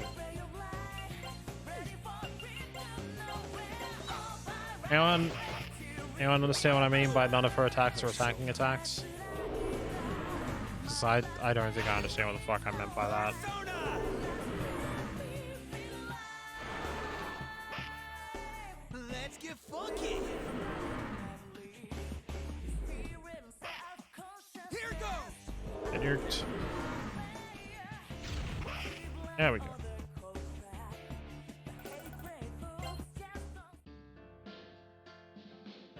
B6. That says go east. Oh, it's another pit. Oh, okay, I see. I want me to go that door. Drops down to 7. 7 is pretty straightforward because it's got a single path that brings you to another pit, so you reach B8. Sure does. Okay, fine. Ah! Okay. It's okay. We can handle this. Probably absorb friggin' Kirk, don't they? Absorbs 100% of element and force, weak to physical. 189 HP. That's like nothing. Why are you things so fucking annoying? Can't even shoot it. God. Stun bite? No. Okay. Can't shoot.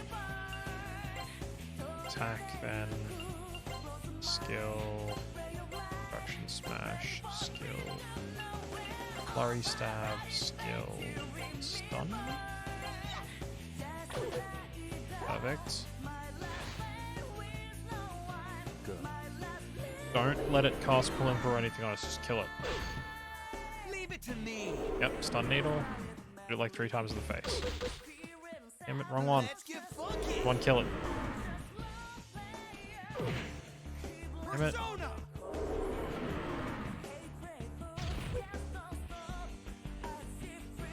Oh, cool. It got like stunned or something.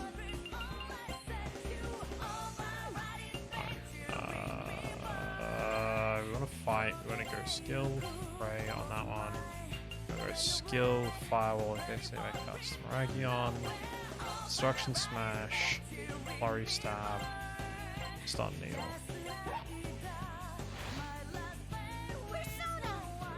There's the firewall.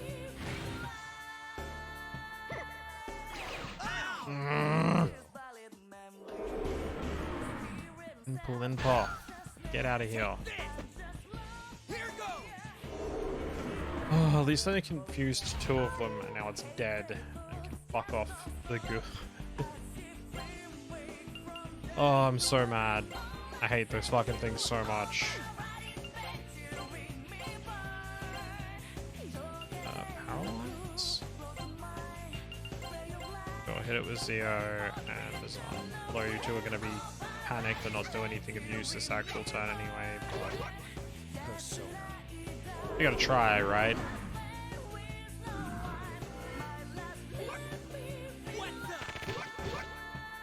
Here goes. Okay. He's panicked, yet he still shot the right target with his gun. Good job.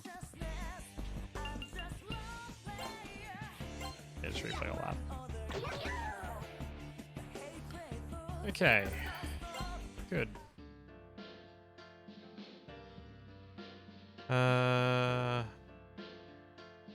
You'll land near a room you can walk into for some storyline dialogue. Cool. Hey, I know this painting. It's Chisato's. What? Chisato Kasai's? They said she went missing. Hey, Chisato's painting is here, and they're saying it's the Queen's? Why? I mean, Chisato's being held captive by the Harem Queen? Or she is the Harem Queen. Harem Queen's painting, isn't it lovely? A queen is both talented and gorgeous. Her many moles only enhance her beauty. She once showed me a painting by someone she knew. I retched at the sight. Piece the Queen supposedly painted. I feel like you've seen this style somewhere before. Okay. First box trap spun. Use damage. Malachite. Do damage each time you open the chest. Okay. Metal card. Yeet through and grab all of them anyway. Hang incense.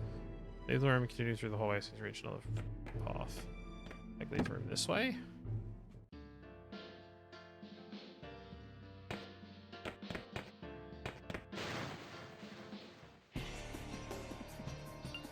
Nope.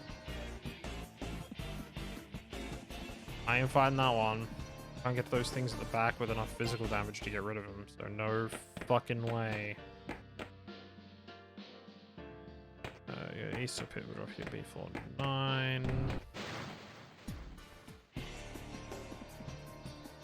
Okay, this seems doable.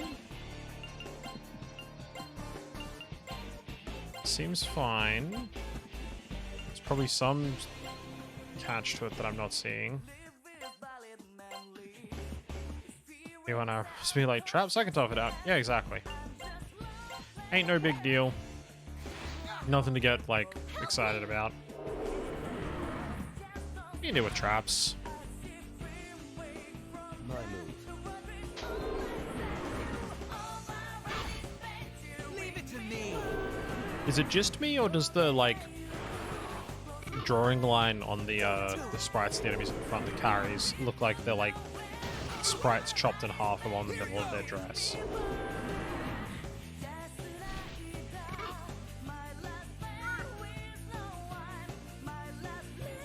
Like where the shadow sort of like ends at the bottom. Like when they put their arms up, it's not like when they put their arms back down. Like the sprite line makes it look like it's like sliced across the middle. I just noticed that. I was like, that's kind of weird.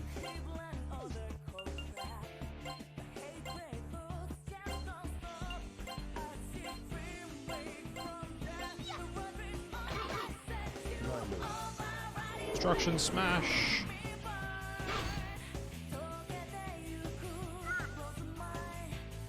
Your cessation fire, eh? Absorbed and heal? Yep. Perfect.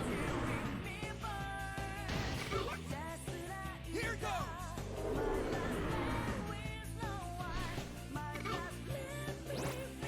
Let's go reach max ranked. Learned Mazanma. Oh, right. That was the other reason why I wanted to use it. Medium blast damage to all foes. Seems good.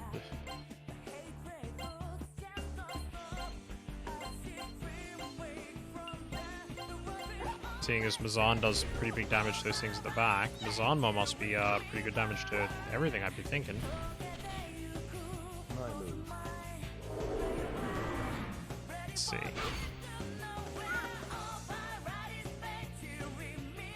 Go for it. Yeah, see, Mazan, things at the back are weak. It's like 50 damage to them, isn't it? 30. Do it to him. Persona. 50 from Mazanma, nice. Nice. All the sort of damage we want to see here. Right. Go Zanma. Do the firewall up. Destruction. Yo. Done.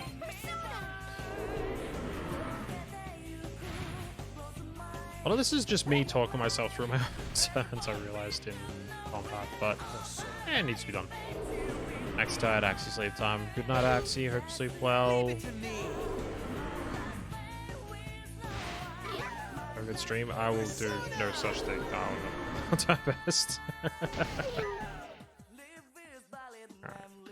Hang with the head bat. Finally, Mark leveled up. Wow. Okay. Drops this into basement floor 9. It leaves you right near another room. Does it?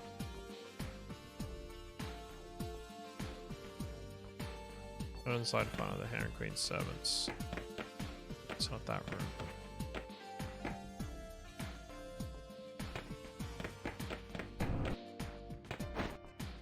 I messed up.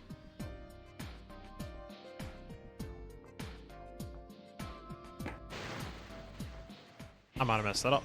Anyway. I'll figure that out in a second. We got a fight to do here. Seems to use any fire. Oh god, I'm getting slippered. Ah! Armor, why? Wait. Oh. Arena makes way more sense here. So that's what that button does? Yeah. Go. It's a slipper being whacked on my head as drawn by my armor Aki card. Okay. They protect against Anzir? No. Here goes. This isn't gonna do much at all. Okay. These things weak too. Oh, 50% nuclear, weak to fire, ice, wind, and earth. Fights, skill, crimson. No. Back. Destruction smash. Fire, ice, wind, and earth. Hi, Catlog, thank you for cat ears. That's gravity. Whoa, that's. Jesus Christ. How is that a lullaby?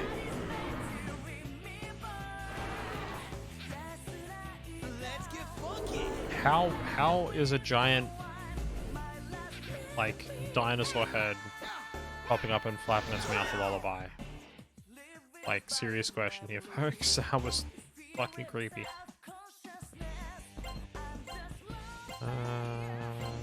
Cyclone, let's try and kill him. He's already damaged. Alright. Oh, that's creepy too. Oh, I don't like any of that.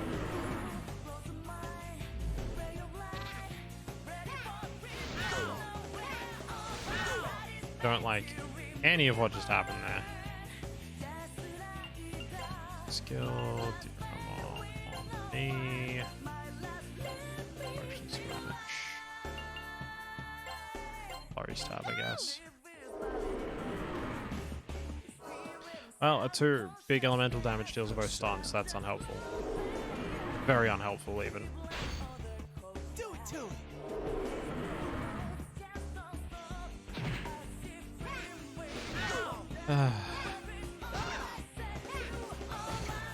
Okay, stop using status moves on me. Everything will be a-okay. Okay, so corruption, flurry, have a cyclone on the back. Kill off at least one of them, please. Go for it. There we go. Persona. 1 down. 2 down. Don't. Can you not, please? Can you not put my party to sleep? I'd really rather you did not.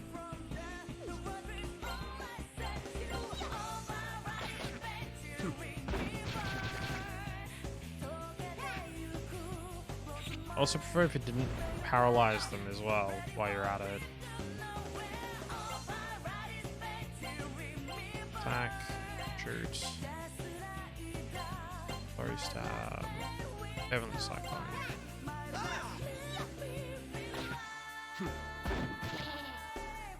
Oh, thank God.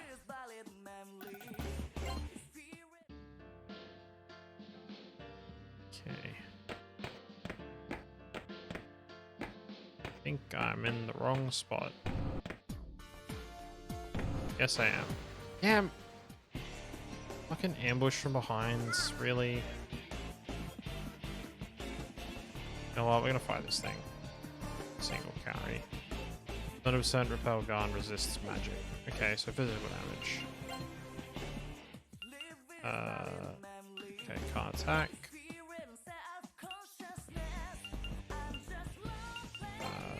Pray then. That was gun. You know what?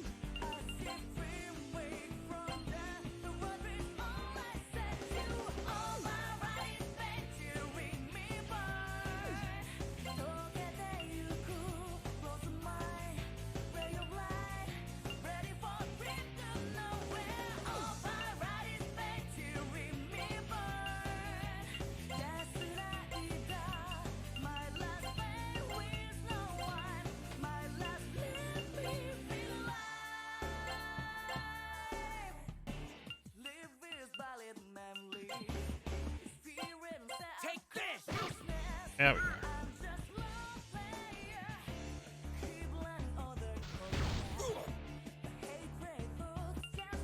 Okay.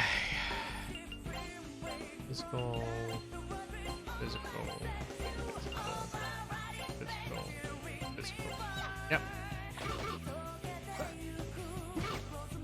Take this. Woo!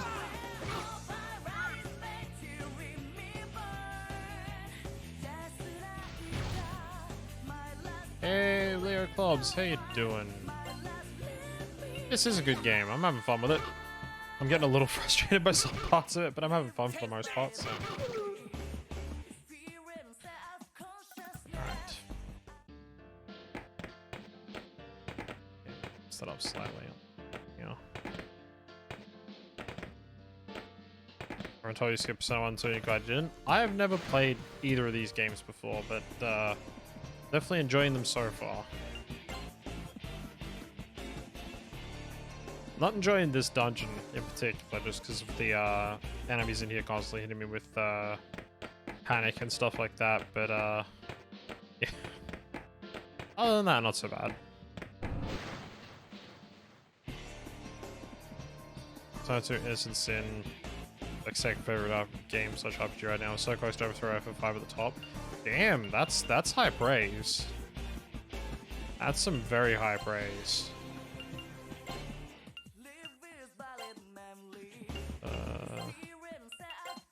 I will.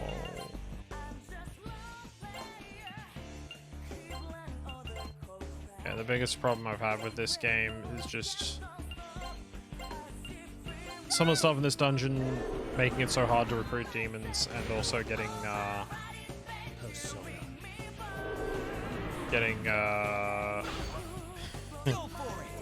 stuck running around, falling down holes and everything at the moment. I'm actually using a walkthrough for this one, so like I don't want to run around this entire dungeon for hours trying to work it out. I've done the rest of the game so far blind, and I will get to this boss in this area and do it blind as well, but for now I'm just yeah, no, I'm aware that there's innocence in Eternal Punishment for Persona 2, because I'm actually doing a full year of playing the Persona games, playing through all 6 of them in order throughout the course of the year. So I'm a little behind on schedule because I meant to get through Persona 1 in January, but we'll catch up. We'll make some time. We'll get some more streams of it in, and we'll get through it.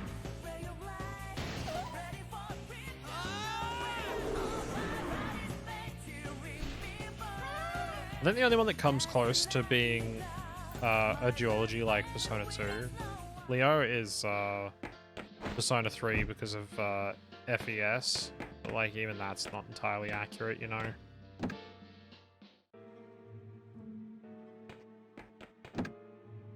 Because, you know, I don't know if you've played it, but the extra part of Persona 2 FES, which is the answer, as they call it, is like a whole extra Persona game in and of itself. Outfits, it was this way.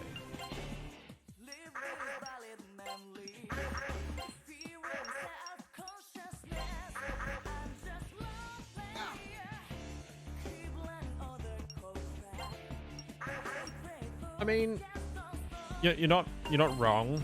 The Persona 3 Portable would be the definitive one if they didn't get rid of the 3D portions of it. But also, you know, Persona 3 FES still doesn't have the control your whole party, which is a problem. Right, go to the east. That's the problem that I made. Another room. Don't open any of the chests in here, I think it said. Or trap is noticing one of them has any treasure. It's the Heron Queen's painting, isn't it awesome? Our queen is both talented and gorgeous. She's got more moles lately, but oh, she's still beautiful. I don't like where this is going.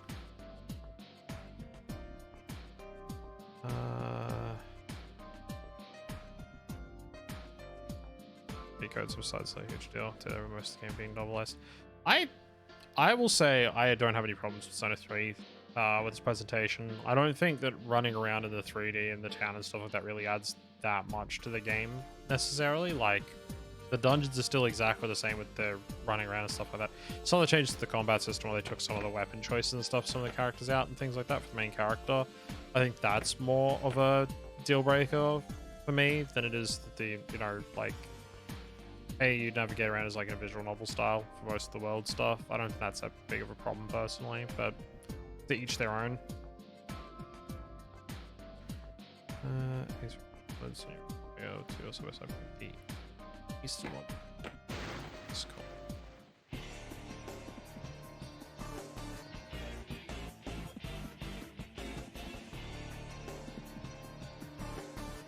Oh, I hate what I just read.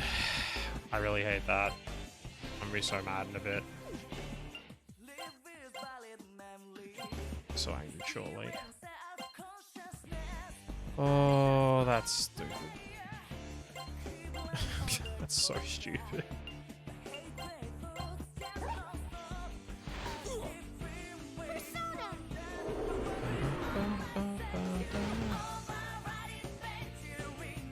Oh.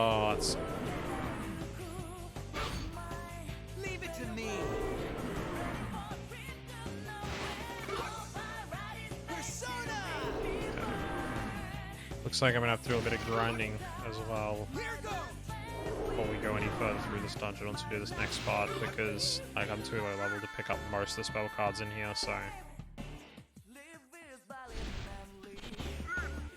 doing a bit of grinding so I can pick up some more spell cards on the way down is probably not a bad call.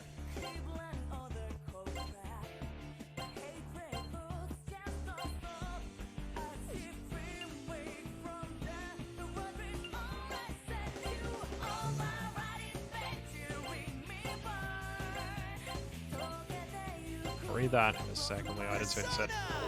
First glance, it doesn't look portable on the fact that it could actually add it on portable, but didn't. It's like, oh, like, look, I don't think that with the size of how much, you know, there is actually running around and how much it changes over the course of the game and everything like that, when you look at the size of, like, the actual ROM size for what's on the actual PS2 disc for Persona 3 versus what the size of the UMDs were for the PSP and all the rest of it, you couldn't have fit all of the 3D environments and stuff onto the UMD for the PSP version of the game. That being said, when they re-released Persona 3 just recently, they just re-released Persona 3 Portable instead of actually doing a proper remake. That's incredibly lazy. Like, they could have actually put the effort in to make like an actual definitive edition of the game with the female protagonist, like there is in Persona 3 Portable, all of the actual 3D running around and everything like that, the party control tweaks and things like that, and made it more like what Golden is for Persona 4 than, you know, just going, we'll just port and we'll get a company to do some quote-unquote work on the backgrounds and stuff like that to upscale them to make them look good for being displayed on bigger screens, which, spoilers for anyone who hasn't seen Persona 3 portable release on Steam and consoles and stuff like that, they literally just used like Waifu 2X to do like an upscale of the backgrounds and everything like that, so they don't even necessarily look that great, which is a letdown in and of itself. Like, they could have put more effort into that remaster, like, and actually done a proper remaster instead of just being like, yeah, we'll just release it, it's fine. It's dumb. Save point, okay. But yeah, for what it was on the PSP and being able to play Persona 3 like in a portable format, I think that it was perfectly fine given the limitations of the console and everything like that. But fucking wait on fighting these guys. Please let me run. Damn it.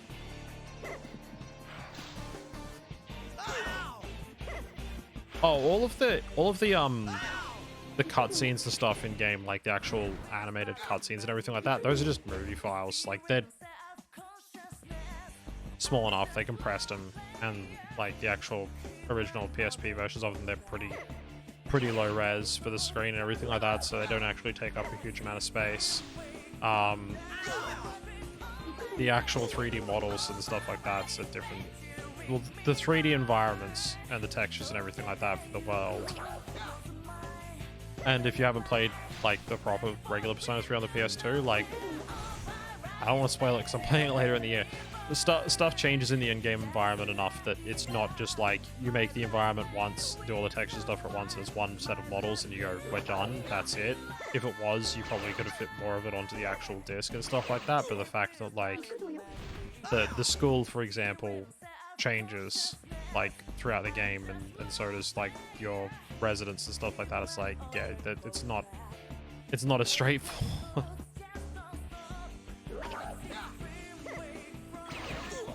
My cutscene moves the ones that take touch based on PSP UMD. You got some 3D models take touch back for racing do once the PSP version restores some 3D models.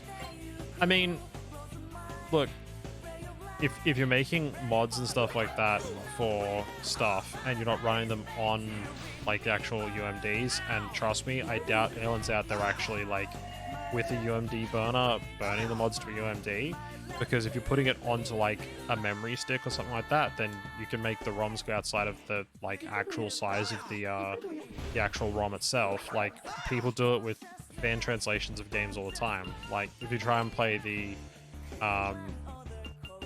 the original SMT, not SMT, the original Megami Tensei on the Famicom, the translation patch for that actually goes outside of the space of a Famicom ROM, and it causes the game to crash in certain situations that you have to be aware of. And they're like, it's not just like it has a chance of crashing, it's just it will hard crash every single time. And I've played through that entire game, so trust me, I don't know what I say. Sometimes it's hard crashes, sometimes tech boxes overflow outside of the borders and stuff like that. And, you know, that's the price you pay for playing a fan translation of a game that's never going to get released outside of Japan ever again, because it's so old and no one cares. But, like, that's the same thing when people go, oh, I've modded this game to reintroduce these 3D models and stuff like that. And then you go, cool, is it playable on real hardware? And they go, yeah, you can play it on the actual hardware. But it's like, it doesn't replicate the actual like size of UMD. People have done it with like GameCube games and stuff like that as well, right? But like the GameCube actual disc media only holds like 4.5 gig or whatever. And if the size of the ROM with the mods goes past 4.5 gig, technically it would have never run on actual hardware without, you know, installing a larger disk drive and physically modding the console. So it's kind of a moot point at that point. So, you know, if the ROM with the mods that adds in the 3D models goes past the size of the actual physical media UMD was actually able to hold from a data size, then sure, you could re-add literally everything you wanted to into it, but it wouldn't have ever run on an actual piece of hardware, so it's a completely moot argument at that point. And that's the problem, is that, you know, like you can go, oh yeah, we can do all of this and make things run like a hell of a lot better, but if it doesn't, you know, work with the actual thing, then, you know, waste of time, really. Every patch will run a real hardware because real hardware limitations, plug limitations. Exactly, right?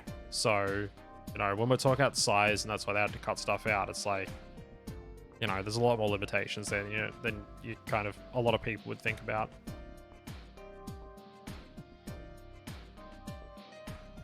Oh, the Queen's fabulous painting. The Queen is a great artist and beautiful too. Not so bad looking either, eh?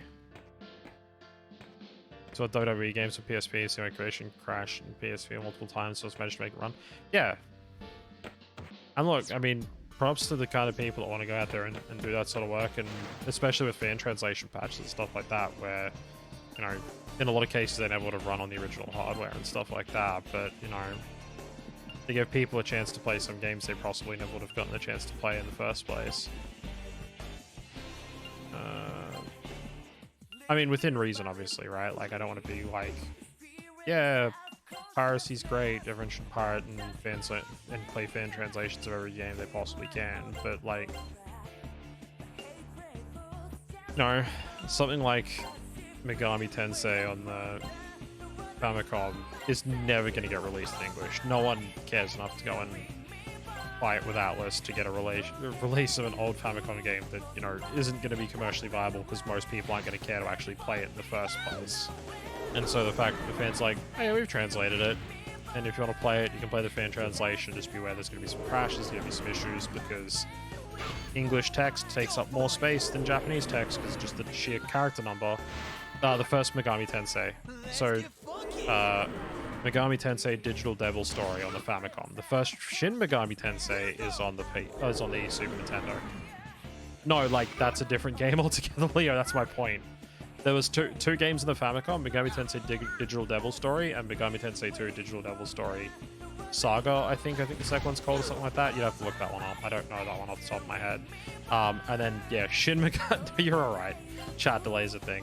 I'm completely aware of that. But yeah, the first Shin Megami Tensei games on the SNES, and they did do a PlayStation port. And I think people have done a fan translation of that one as well because they've never really bothered to bring it out in English. Oh, sorry, no, that's a lie. They did bring it out in English, except it was a iOS release. So it was on iOS like forever ago, and then they stopped updating it, and so it's like a really old version. So yeah, there's people out there with iOS devices that have never been updated that can still play the game. If you want to learn more about it, Nyarly, Nyarly, did a video on it on YouTube, which is how I learned about that it even had an iOS port in the first place. I was like, what the fuck? It's weird. It's the SNES version of it as well that they ported to iOS with an English translation, which means that they could probably re-release it somewhere if they wanted to, but most people care more about Persona than they do about Megami Tensei these days, so it'll likely never see the light of day again. But, you know, never say never, especially when it comes to Atlas. They're weird with this stuff sometimes. As if it's common to say how much better the HD texture pack for P3P is than the Atlas port. Yeah. Oh yeah. Reminds me of when they did the they ported the iOS versions of like Chrono Trigger and stuff across to Steam, and they literally, you can tell that they used like an AI upscaler for the backgrounds and stuff like that, because you can actually see where it's got the pixel bleed, and people pointed it out where there's got the pixel bleed, and then Square kind of went back and went, oops, sorry, our bad, and cleaned it up, made it look better. It's not much better, but it's better. And then when it comes to a game like that, you kind of take what you can get sometimes. The repel gun. Just most magic. Chrono Trigger piece was just the mobile, didn't bother updating the UI to actually. Oh yeah. Before they did the pixel remasters, the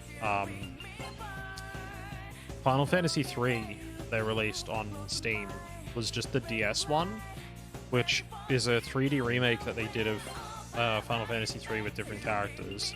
But because it's just the DS one, it's the same one they released on iOS and Android, so it's the mobile game one. And all they did with that one is just, again, port it across to Steam, but left the mobile UI in. And even better than the case of the Chrono Trigger on PC, they never updated the UI. So if you were one of the lucky people that actually bought bought the Final Fantasy III release on Steam when they just did the mobile one, you're actually, whoops, like gone. Got too busy talking. It still has the old touch UI, and so you have to get a mod to actually make the UI not bad in that game. And I mean, it's horrible to play without a mod for the UI. Like, almost unplayably bad sort of level of how bad the UI is. So I haven't updated the Pixel Remaster fonts. It's because they don't believe there's a problem with them. Like, it's really off topic for a stream about this. But it's the battles in this game, so it's like, whatever. The mobile UI, that's why you play 3D on the PSP. Yeah. Yeah. No, it's so weird that Square's take on the whole pixel remasters and everything like that with the fonts that they've got is they're like, yeah, we don't see a problem with it. We think it's fine. Like, that's what the text is supposed to look like in the English versions of the games. And it's like, yeah, but it's got like really fucking bizarre spacing and everything like that, because it's basically it's got variable spaced text. If I'm remembering the problem correctly, the English version has the variable spaced text, which means the text has like different size spacing between the letters depending on the context, whereas the Japanese text use monospace, which is what it would be if it's using P3P. No, it totally would. And like I said, we're just in combat. Like, a lot of the combat in this game doesn't need me to, you know, talk about what I'm doing in the combat that much. So I'll go off for tangents and ramble. The people that get to watch these on the YouTube VODs later, they can enjoy the rambling nature of what we're talking about and everything, and enjoy the conversation. So we have the on-screen chat in the VODs as well. But yeah, they don't see a problem with it, with the text, because people have complained about it before, and they've been like, yeah, what are you talking about? It's not actually an issue. And I'm like, that's such a dodgy response. Because, like, the fact that it's using the variable space text makes it look terrible. And then Japanese, like, if it was written in kanji, katakana, hiragana, it is all monospace. It's just how their text is normally. So there's no problem with it. But, you know, it also, this is the fix if you're playing any of the Pixel remasters on Steam, is to go into the game's files, back up the English text files somewhere, and then make a copy of the Japanese text files and rename them to being EN for English, and then, oh look, now they're the right spacing, because now they're proper monospace text, which makes them look readable to people that are used to reading text. But yeah. These replace plants can replace any font. Yeah, like that's the funniest thing is that you don't even need to replace them to any font. You can literally just use the Japanese font because it's got English text in it and it's properly monospaced text. So you can just use that font and then it matches the rest of the UI and looks perfectly fine. That's what I did when I streamed them last year, and it looks fine. Otherwise, it looks really dumb, and I hate it. But hey, that's just me. I do see a problem because you look at the Switch PS4 pages, you know, screenshots of text anyway. I think that's because people kept complaining. If they actually thought it was a problem, they'd fix it. They don't. Long time no see, Marky. Same to Avros, the rest of you too. Welcome to my palace. Sato, it really was you? No. Knew it. Avros, did Sato always have that many moles? You always used to brag about how clear her skin was. Come on, Sato, there's an explanation for this, right? Is the real queen threatening you? You're not really the enemy. That's a lie, isn't it? Such an idiot. Me being threatened, utterly ridiculous. I'm here because I chose to be. Isn't this palace wonderful? An angel in black lent me a mirror that grants my every wish. All this from my mirror. An angel in black. Is that Aki? Chisato, listen, she's no angel. I mean, didn't she kidnap you? But I thought at first, that's not how it went. I was looking for someone who could use the mirror. It happened to be me. Okay, so you're the queen. Is it about time you put an end to this? Let's go back together. Yosuke's hurt. He needs you, Chisato. Yosuke got hurt? You know what, Maki? I don't need Yosuke anymore. Didn't really like him anyway. Huh? What did you just say? I don't like Yosuke. In fact, I never did. That's a lie. I always bragged about how wonderful boyfriend he was. What? You still don't get it? Wow, you really are stupid. I started dating Yosuke because I knew you liked him. In the beginning, you know, he liked you better. I couldn't allow that. I mean, I was the pretty one. I'm the one you should have gone for.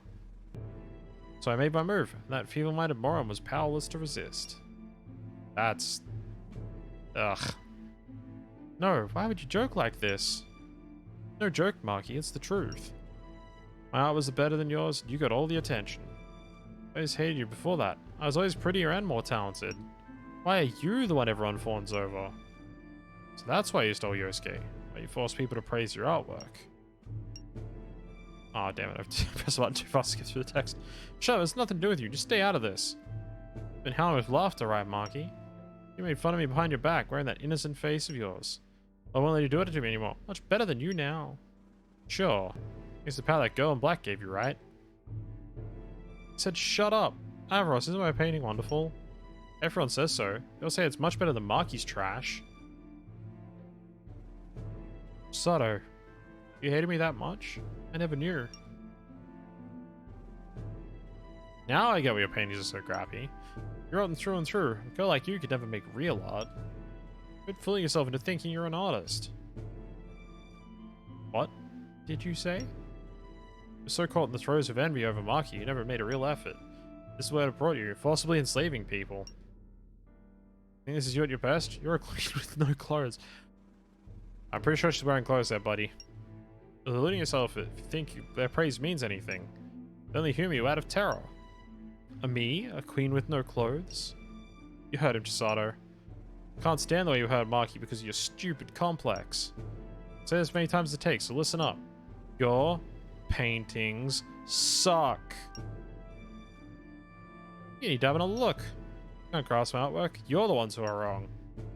Mirror, mirror, clean and bright. Get these fools out of my sight. Erusea, Simamom. And, this is why I said I was going to be angry in a bit, because... yeah, let's just teleport you from the end of the dungeon all the way back out, so you have to run through the whole thing over again. Oh my, that was fast. That bitch sent us all the way back here. If Chisato really meant what she said, maybe she is being controlled. Hey, yeah, I bet that Aki girl is controlling her. Chisato's eyes were clear. To me, at least, they didn't seem to be the eyes of the eyes of one under someone's control. Let's go see her again. Now we do it all over again. First we buy some more gear.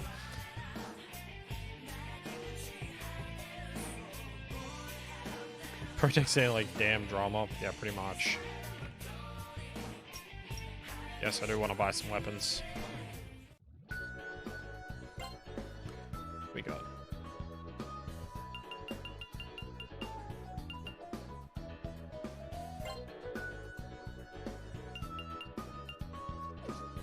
$14.30, $14.40. Whatever. Mega hydrate. Around mage kills this time. I can't really afford that many. Thank you for the mega hydrate. I might save cash for now because I need to heal as well.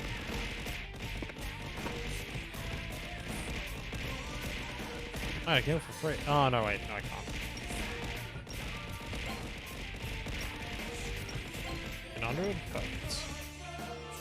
Only my favorite Indigo Dry, thank you. It's a lot more than Mega Hydrate. It's 1,000 bottles for 1,000 points.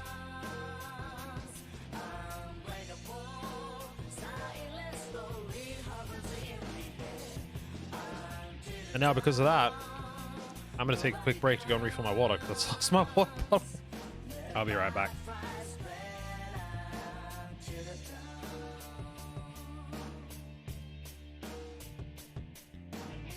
I just caught that one right before I left, Leo. I love it. Kenny Omega Hydrate. That's brilliant. Because I love Kenny Omega. What a fantastic professional wrestler. Okay, I'll be right back.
Most beautiful font. I'm by the way. Yes, the FF6 font for the Be Right Back screen. Absolutely amazing. Also, I'm surprised that the joke hasn't been made again for a long time, but I think everyone that's been around for a while has made it, which is about what happens if we pick no on the Be Right Back. I just keep telling him I'll just end the stream. Anyway. Alrighty. We need to get some more levels. We're using the Pixel Remaster set over fun. That's fair. Ow, Nanjo's level was really low. What the fuck? I hate the way you get EXP in this game. I really do. Like, it's so stupid.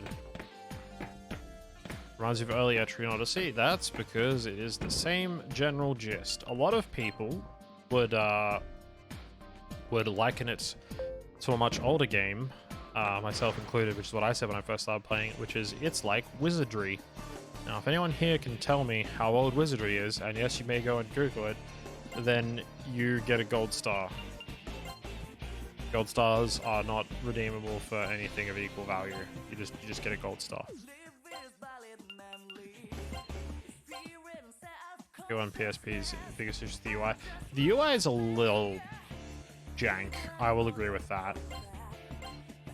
It could be much better. That said, I have seen significantly worse UIs in my time.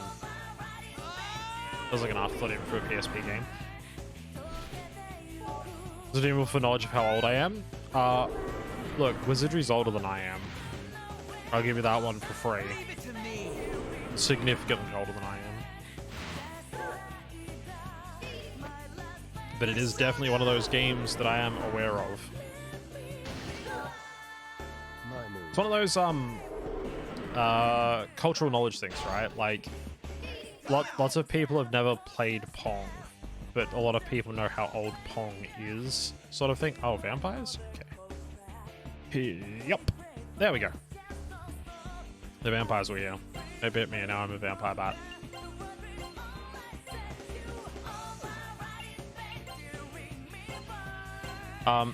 Yeah, it's one of those things, you know, like if you're an old school PC gamer, then you probably kind of know of Wizardry.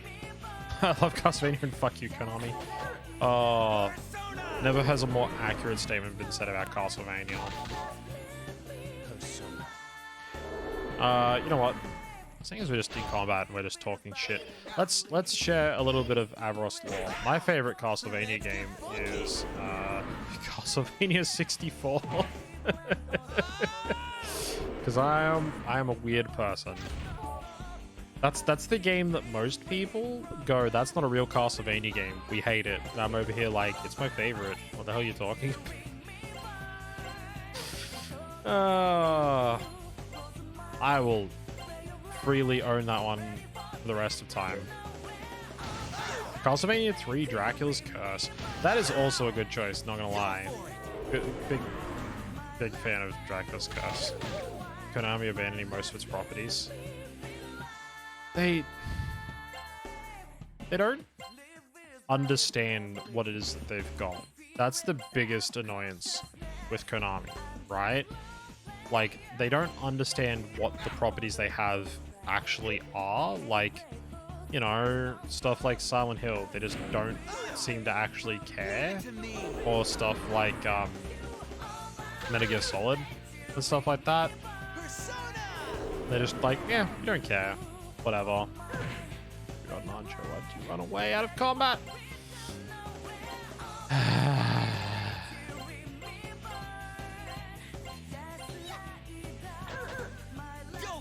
Castlevania Aria of Sorrow. Look, Castlevania Aria of Sorrow is fine. It's my favorite Metroidvania.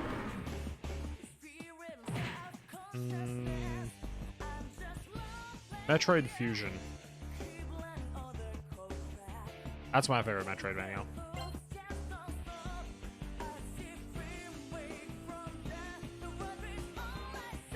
Command Division is still going strong. They sure are. Which is good, because if Beatmania was dead, they'd have nothing. Except Pachinko. And let's be honest, that's basically nothing for the rest of the world. No one outside of Japan actually cares.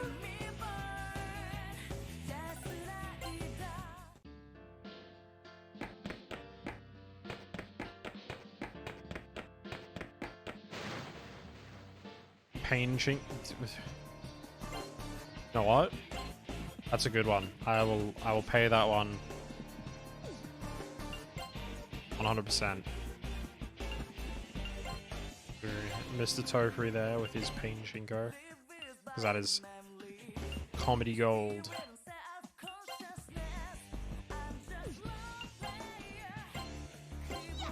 Aerosaur's best Metroidvania I ever played. Sources was also love exploring, getting good powers, bettering people how I want. Doing that. For that reason, Aria's randomizer is considered one of the best too. I haven't played enough randomizers of different games. I do have a list to drop it sometime in Discord to be like, hey, anyone want to see me stream any of this? But there's a list someone made of like literally every randomizer for every game they've ever been able to find that has a randomizer, and what's on that list may surprise you if you've never seen it before. There's some insane stuff on that list for games that have randomizers. I have to say one of my favorite randomizers, other than obviously anything to do with Pokemon, because I do like Pokemon randomizers. They're nice and easy to get into and lots of fun. Would have to be Final Fantasy IV Free Enterprise, which is a specific type of randomizer. But then again, any other sort of RPG randomizers where it's like, we're going to start you with one character at random in a starting point that lets you get to most of the world if you know your way around, and different chests will have, you know, specific items or specific sets of items in them, or character unlocks will be at different spots, and you have to get yourself enough gear and items to unlock specific routes to the game, and get enough characters to actually go and take on the final boss of the game, along with the gear that they need to do it. It's like, that's fun. For anyone who hasn't seen a run of, I don't know if any of them went up on YouTube. If anyone hasn't seen a run of Free Enterprise, you can probably find either one of the, like the speedrunning events, like HDQ or SGDQ runs of it. But friend of the channel and the lovely cat VTuber himself, Comban Meow, has been doing some Free Enterprise runs recently on his channel, so he's probably got a VOD up on Twitch, twitch.tv/Comban Meow, and go and check that out. Yeah, I like Free Enterprise. I've never streamed it. I like playing randomizers in my free time. Some of the games that I've played a lot. I wish one of the FF5 randomizers that someone made still worked. It was a mod they made where they imported like the... God, I can't think of the name of the game now. There was a specific game that had like a dungeon in it that was basically like an endless dungeon that you could just grind through in some JRPG, and someone was like, that would be a cool idea for FF5 where you unlock the different classes and stuff by grinding through this dungeon, and it would add and remove classes for different floors that you could and couldn't use and stuff like that. And someone was like, yeah, we'll make this like a mod for the GBA version of Final Fantasy V, and then yeah, it doesn't really work that great anymore because they stopped working on it. But it was really fun for the short amount of time when it did work. I think actually most of the download links for it don't work anymore, which is sad. Internet. People come up with cool ideas and sometimes they go away for good and never come back. Good. Over 6 World Sky's favorite FF. Over 6 though, don't like that story at all. I'm one of those people that's out there going, FF5 is the best of those Final Fantasies from back in that era, and it's funny because there's a bunch of tropes that people point to FF7 and FF8 being like the first games in the series to do it, being like, man, FF7's like so impactful because it was like the first time they killed off like a main party member in a way that actually had impact, to try and discredit obviously Final Fantasy II, which has a whole bunch of the characters die off as you play through and everything like that, which is, you know, a cop-out reason to be like, oh, it's the only one that has a party member die in an impactful way. It's like, I mean, clearly you've never played Final Fantasy V because, you know, Galuf, which, in case you didn't know about that, apologies for the spoiler, but I streamed the entire game last year. You could have seen it already. Yeah. I wouldn't say Final Fantasy V is my favorite game of all time, Leo. I know we've had this discussion before when I've done the Fudge on Fiesta, but it is definitely my favorite Final Fantasy game out of all of them that I've played. I've played a lot. I think it is one of the best for what it does.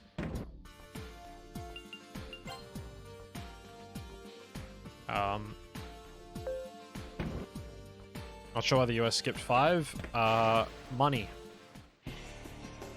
Money is the big reason, Quest, because what happened is they released FF1 and it didn't sell so great, and then they released FF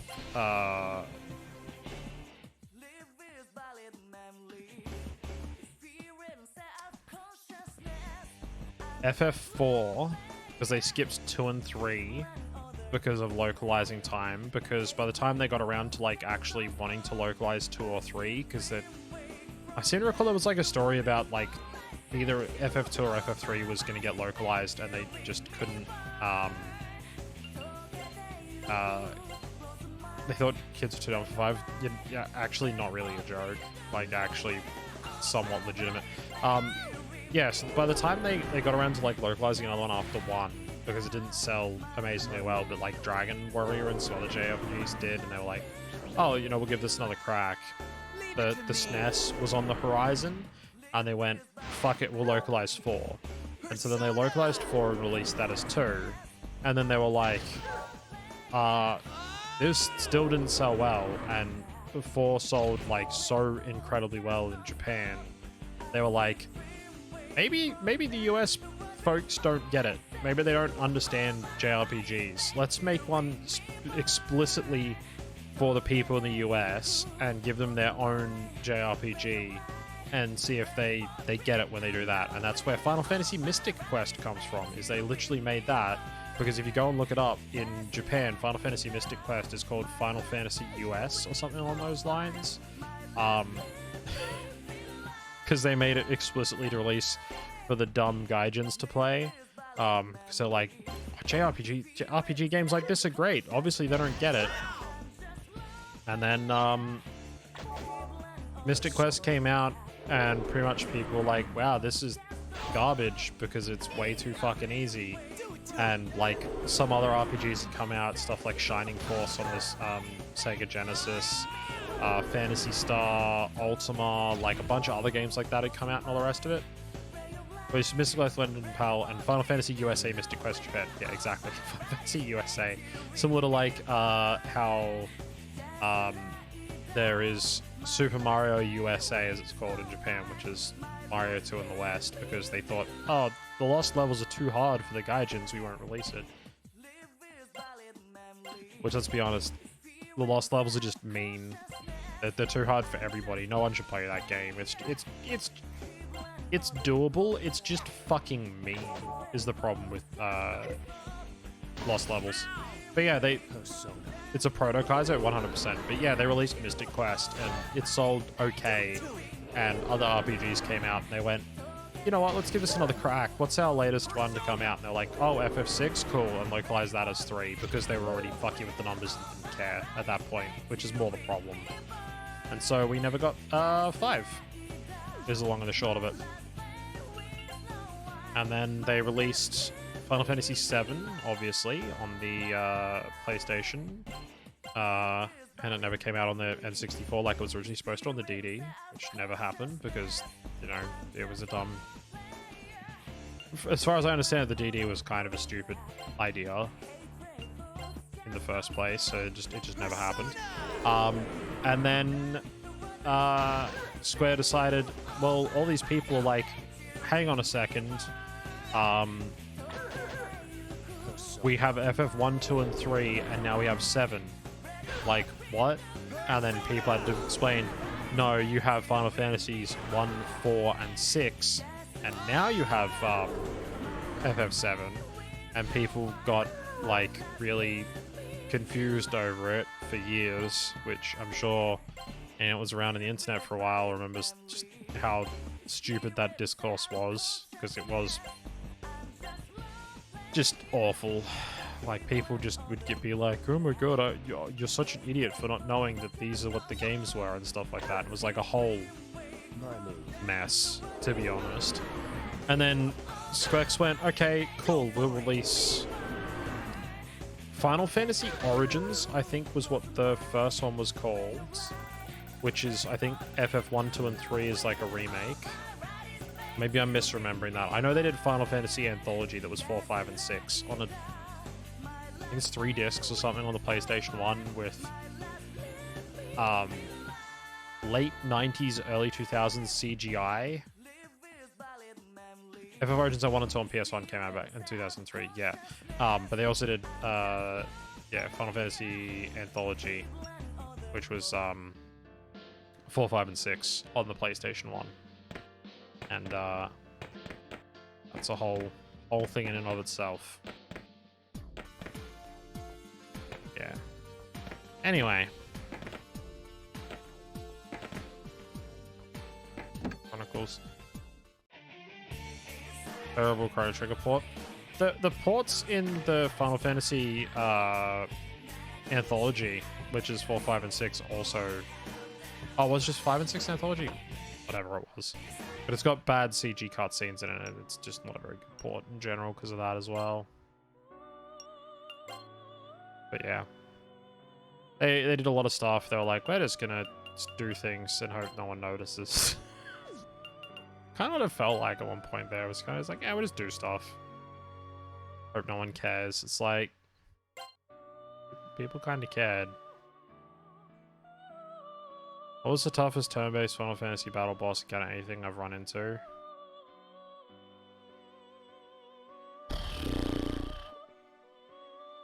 I can tell you which one's the easiest. Because that's like... I have a video of it on my YouTube channel. I could show you which one's the easiest. I have a video from when I did 12 Final Fantasy games in 12 months, and I actually uploaded a boss montage of Final Fantasy Mystic Quest. The very final boss of Mystic Quest you can kill in 2 cure spells, because it turns into an undead, and you hit it with cure twice and it dies. It's dumb. It's really stupid. It's literally the easiest boss in any Final Fantasy game ever.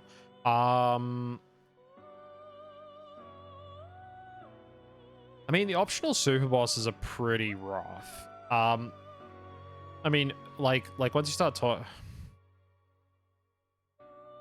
All right, we're gonna go on a short ride here. Strap yourselves in. Hi YouTube, if anyone watches the VOD this far. If you're on YouTube and you're watching the VOD this far and you get to this point where we're talking about Final Fantasy super bosses and you just heard me say hi YouTube, post down below what your favorite Final Fantasy game is and what your favorite Final Fantasy super boss is, because there's some different stuff. So with Final Fantasy X, we got the like global version for FF10, which had the Dark Aeons in it, which wasn't in the original Japanese release. They actually re-released Final Fantasy X in Japan to add in the whole entire Dark Aeon quest line.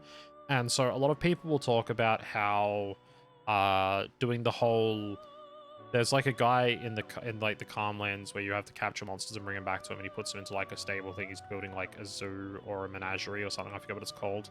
And when you get everything, he breeds like the optional super boss in that game, and it has just an absurd amount of health, and it's just a really long fight. It's not necessarily hard. You just have to go in and understand a strategy for it, which is the same of like Emerald, Ruby, and all those weapons and stuff in FF7, or what's the optional boss in FF8? I forget what the optional super boss in FF8 is. I know Doom Train's one of the ones that's like kind of hard in that, is the summon, but like whatever. You can just go and beat up Doom Train. It's not that difficult. It's just optional. Let's see FF8 super boss. There is one. There's one in FF9 as well, which is really hard. The sheeps are like a different thing altogether. There's the Ozma is the one in FF9. The giant sphere of death. I like that's hard and stuff like that, but like as you get later into the Final Fantasy series, because the combat system is more complex and you have like more options, which is one of the reasons why a lot of people like Final Fantasy V, right? Because the job system and stuff, that combat system has options. So when you try and tackle super boss, you have like different options on how to actually fight the boss and what you can do. So like both Omega and Shinryu, which are like the 2 super bosses in FF5, aren't actually that hard if you go in and you prep yourself and you give yourself everything you can possibly do, right? So I've done that. I've beaten most of the super bosses throughout the Final Fantasy series. So like I've beaten Omega and Shinryu in 5. I've beaten the dragon, I can't think of its name now, in 4. that's in the remakes. It's like not even really in the original one. 6 has Death Gaze as well as the other one that I can't think of now off the top of my head. It's also got the dinosaur in the jungle that's completely random, but there's also a certain strategy for beating that.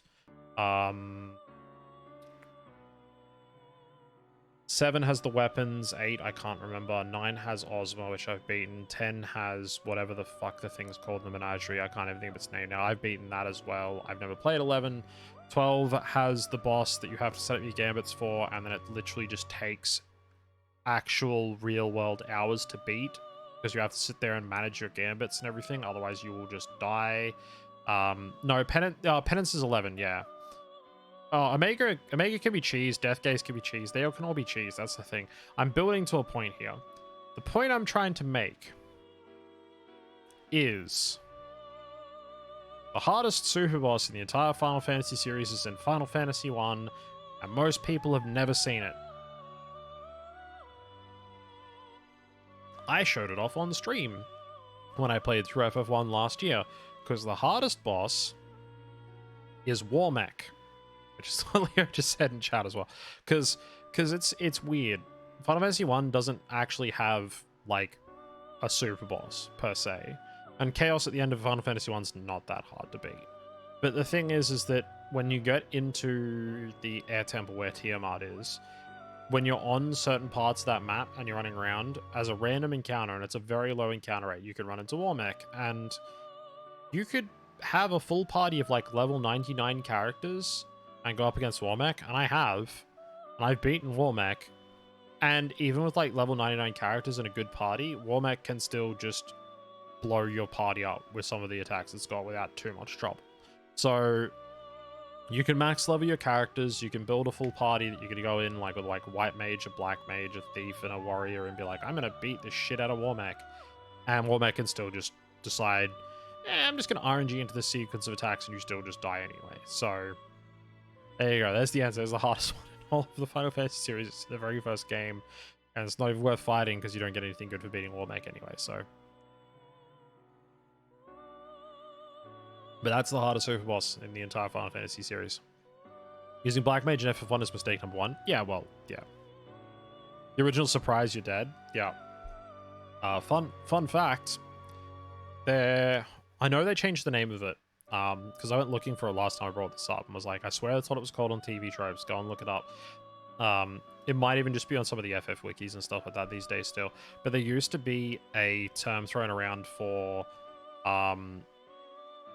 when when you have a boss at the end of a JRPG and you beat them up and you beat that boss, and then all of a sudden another boss just pops up out of nowhere and goes, haha, you thought you defeated the final boss, but it was me, Dio. And it used to be named after Necron, which I won't say what FF game he's from, because I don't want to spoil it. But there is one of the Final Fantasy games, not one of the ones I've played on stream yet. It is one of the ones I plan to get to eventually, where, yeah, you beat the final boss and Necron just pops up out of nowhere.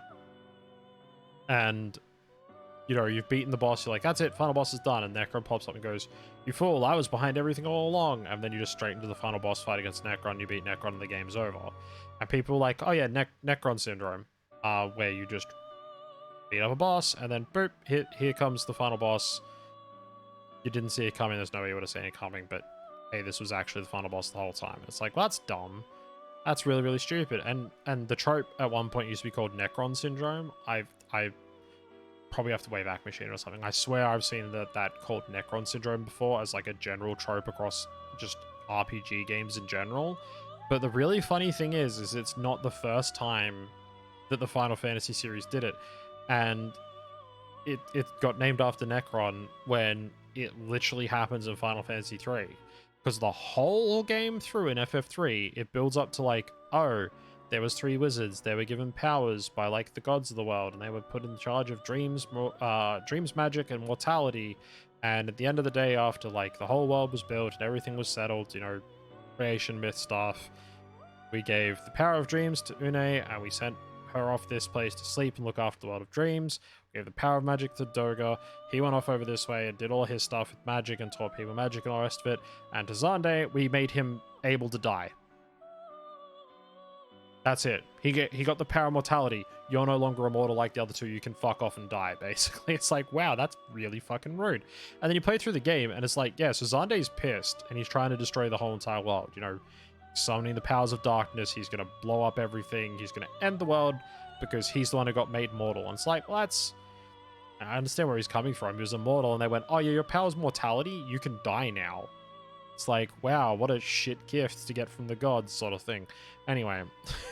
So you get to the end of the game, get through the whole entire Labyrinth of Ancients, you get to the top of the Crystal Tower, and you fight Xande, and then you beat Xande, and Zande's like, oh, I was never the final boss the whole entire time. Here's the Cloud of Darkness. Go fight her and go fuck yourself, and dies. And it's like, oh, okay. Where did this come from? It was never mentioned throughout the entire game.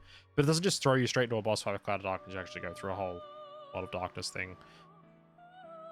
Spoilers again, it's a really fucking old game. Also, I already streamed the whole entire thing, so you probably already knew some of that if you've been around for a while. Also, hi. Hi, channel regulars. You probably remember all this and me complaining about... Yeah, the whole entire story builds up to Xande, and then he just dies and gets replaced with Cloud of Darkness. Anyway. I'm gonna stop talking about Final Fantasy, because I could be here all night. Finish using this persona. What's the skills in this thing? Arki, Osanga... Ignara, Trieste, Eastern Impact. Seems good. It's a horse. This fusion animation's still weird to me. Like, I'm not sure what Igor does there. He's like holding a golden thing. So it looks like he rings a bell and then they get summoned and then the tent does the wibbles. And then there's a new card. Still don't entirely get that. Anyway. Oh man. Guided. Oh, we gotta go to Anbar. Rod. Anka. And Anubis. It's because the Anubis got Normal Punch, Osanga, Dark Verdict, Calm Drop. What's left? Fully healed party. Man, you were a calm drop fairly early in this one. That's surprising. Cross Magnara. A Magna. Medium Earth, Light Earth, All. Okay, so that's Magnara. Magna. Soma. Last final boss also did the same thing. I mean, that was the second example of a two-phase boss in the history of the series. Like, Zemus Zeramus in 4, X-Death just goes through 3 phases in 5. Sephiroth goes through 2 phases in 7. That's not really a spoiler, even though I haven't finished 7 yet on the stream. Everyone knows the final boss of Final Fantasy 7 is Sephiroth. If they don't, they've been existing under some sort of piece of mineral material in the shape of a giant boulder. I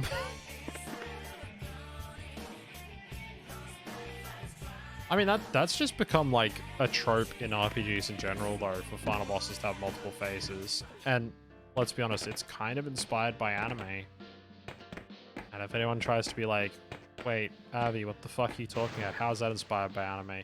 How many times have you watched an anime fight scene where the big bad is like beaten to shit and then goes, oh, I'm dying. I guess it's time to bust out my secret technique or my final form or something like that.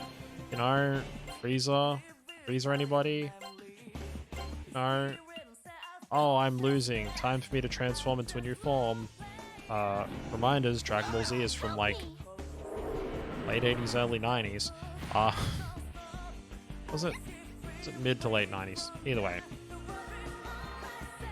Either way, multiple form bosses is inspired by anime.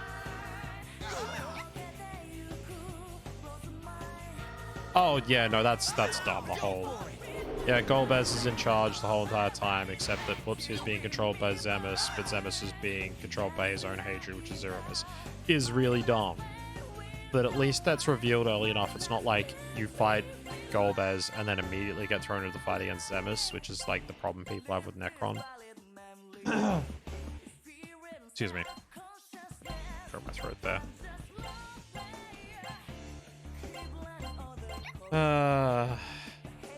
It's weird. The Final Fantasy series has done that like a bunch of times.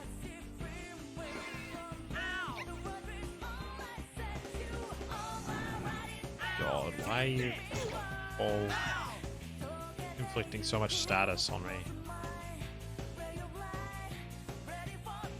Oh yeah, Necron's not even like that hard of a boss.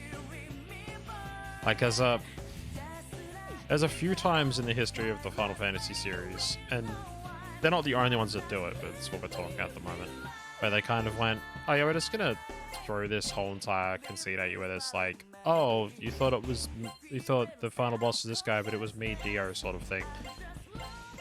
And most of the time, like, the boss you're fighting, it's like, oh, this boss is like pretty tricky, and then you beat that boss, and then it's like, oh, here's the next boss after this, and they are like, quote unquote, a gimmick boss.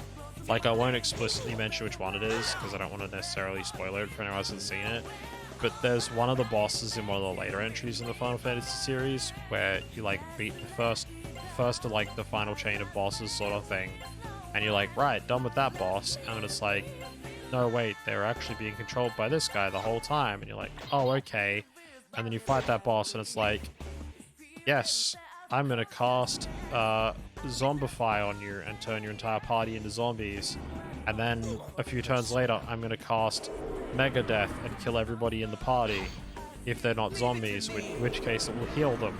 And so you kind of just have to not, you know, it's a noob trap.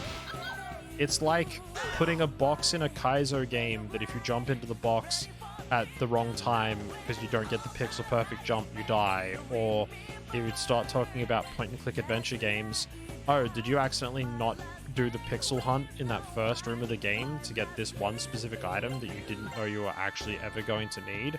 Oh, too bad. Now you can't finish the entire point and click adventure game. Go back and start it all over. Go back fucking 5 hours or whatever. It's just like, I dislike immensely those sorts of noob trap things they put them into games, because it doesn't benefit anybody to just be put into a situation in a game where it's like, oh, you didn't know this was coming? Too bad, lose. Go back, go straight to jail, do not pass go, do not collect $200, fucking do it over again. It's like, no, don't do that. Back in the 80s, when we used to play a lot more games in the arcade, and they were, you know, trying to guzzle your quarters to make you, you know, pay more to actually play the stuff and all the rest of it, it was less of a problem and all the rest of it. Well, I mean, it was still a problem, but it was less of a problem because it was an incentivized way to make people spend more money to play your arcade games and stuff like that. These days, where it's just like, oh, we're doing it because, you know, fuck you, there's no other real reason to do it. It's just like, that's just vindictive. Also, hello Mars, how you doing? Good afternoon to you. Hope you're having a lovely day. We're just waxing lyrical about JRPGs in general while I grind in Persona. Because let's be honest, the strategic part of the combat's not super enthralling. Like, it's fun, like, don't get me wrong, it's just like, most of what I need to do to like make this work isn't that interesting to the regular person. Don't forget this for D&D prep of it. Ooh, I hope you have fun with your campaign. Are you running it or playing in it?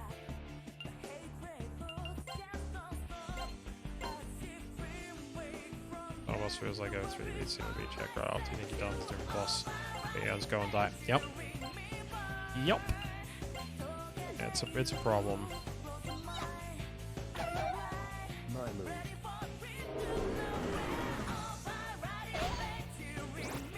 Also, I got something else I want to ask you, Mars, but I'll wait until you've answered the question about if you're playing or running the D&D campaign, because I don't necessarily just want to put you on the spot when I ask. So I'll wait for you to answer the first question. Running also players, so I need to prep those. Nice. The old NPC player in the party. I've done that numerous times, running different campaigns myself over the years. And the upside is I enjoy doing it. Especially when like the party's like a newer set of players, something like that, and they're like, yeah, no one here really wants to play cleric. And you're like, you know what? I'll play the cleric for the party. Makes things a bit more fun for everybody.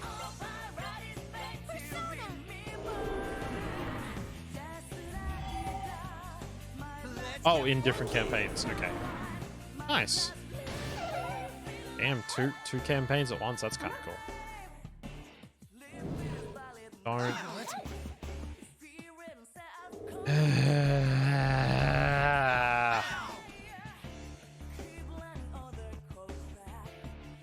Yeah, about personas, I realized if the player could change for the rest of the game depending on what choice you made the very first question the game asks you. Wait, what?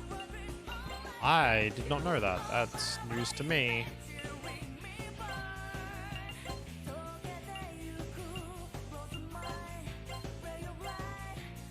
Well, that is interesting. Oh yeah, the other question I wanted to ask him was, how's your run through a Talos principle going?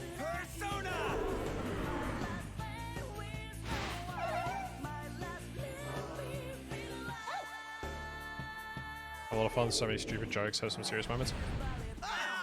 Look, that's the best part about doing any sort of improv stuff like that, which, I mean, let's be honest, D&D is sort of like a structured improv, because there's, you know, rules and dice rolling and stuff like that. It's basically structured improv. You know, getting together, being able to laugh with people and have fun and, you know, shoot the shit and just sort of enjoy yourselves is one of the, like, really big parts about doing something like D&D or any other tabletop RPG that makes it fun. At least to me. I mean, if you get other enjoyments out of it, you know. Don't let me tell you what's right and what's wrong. Can I escape from this battle before I just get wiped out by a bunch of toilets? Nope. I'm just gonna die to a bunch of toilets. Seriously?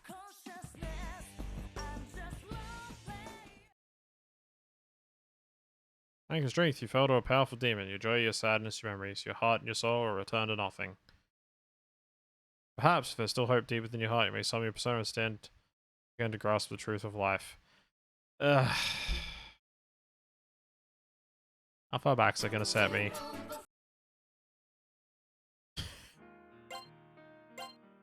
How far back? 2107. Is that like an... That's an hour ago. Oh, it's right before I talked to the freaking queen. Okay, I'm not that far back. I lost like a level. You know what? I'm not gonna do that right now. Not because I died. It's just like also like...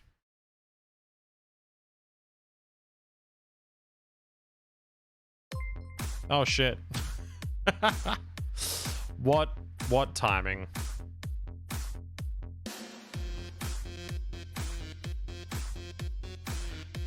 How you doing, Rockstars? Welcome. I just wiped in Persona, so I was gonna just switch to something else for a bit before I wrapped up stream. So don't worry, you didn't like raid in right as I was ending stream. No, you're right. You're right. Happens to all of us, man. Sometimes you just like stream for a while and just no one shows up, and you're just like, eh. You skip Persona 2? No. Look, I've wiped in a lot of RPGs. Reading some Chaos Head? Nice. Nice.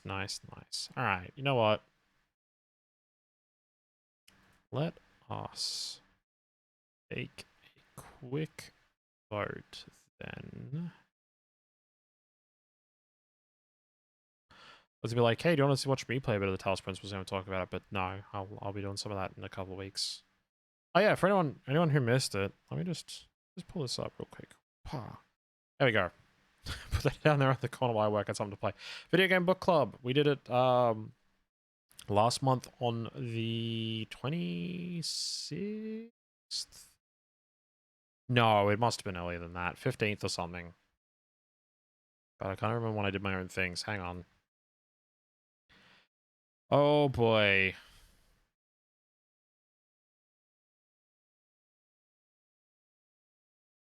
'19th. Yeah, it was around the 20th. Yeah, it was. Cool, cool. Alright. I thought so. Yeah, we did the first episode of Video Game Book Club. It's up on YouTube. YouTube.com/AvrosKyagath should take you there.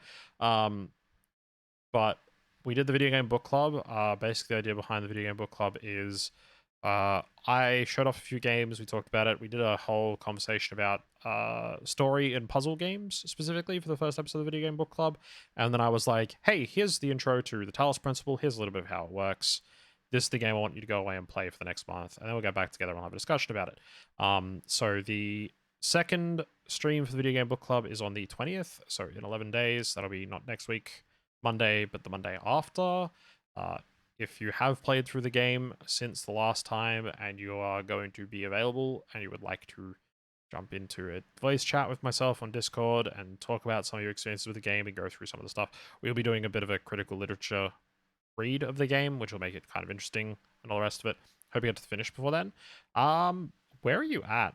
Like, do you remember if you're like up to the sort of like second or third world yet? Like world B or C at Mars, or are you still sort of in world A?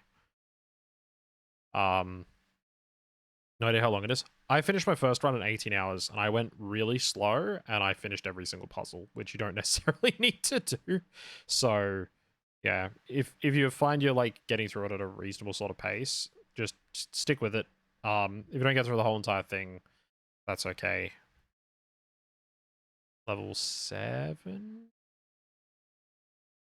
like a 7 sort of area, probably still in world A then.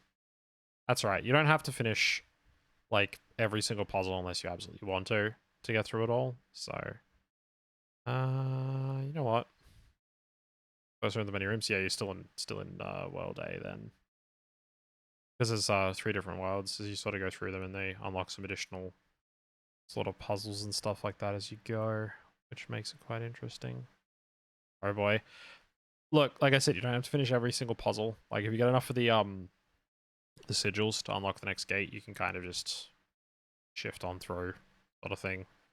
You only need to finish all the puzzles if you want to get slight spoilers. There's multiple endings. You don't need to finish all the puzzles unless you want to get the absolute hardest to get ending, and that requires you to finish every single puzzle, get every single bonus star, and finish some additional hidden puzzles that I won't necessarily call out because they're kind of obvious once you run into them. If you are trying to finish everything, you'll spot them and go, oh, that's what Avros was talking about.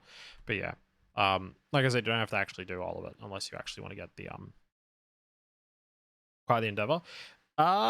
You will definitely get stuck on 1 or 2 puzzles. I did, and had to look up a couple of like I found a guide that was like, we won't tell you outright. We will give you 3 hints for the puzzle, and then if you still can't solve it, we'll just tell you the solution. And I really liked that because I could like look at the first hint, and sometimes I'd be like, oh, I get it now, and just be able to finish it, no problem. Some other times you'd get like the first hint, and I'd be like, I don't understand, and then yeah, it would take a bit more to get through than that. Got stuck on specific laser puzzles. The laser puzzles are tricky, like very tricky. I find there's a few later elements to get added in some of the later worlds that I got my head around a lot quicker than I did for some of the laser puzzles, and some of the laser ones I was just like, I'm completely fucking lost on this. I got no clue how you were supposed to solve this one. And I'd grab a couple of hints and I'd be like, I'm still completely lost. I've got nothing. Funny jammer puzzles. I love the jammer. Like, I think it's probably my favorite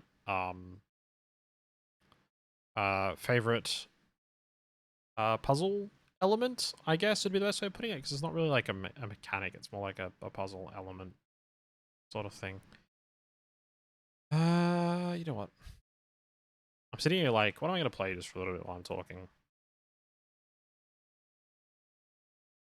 Just load this up.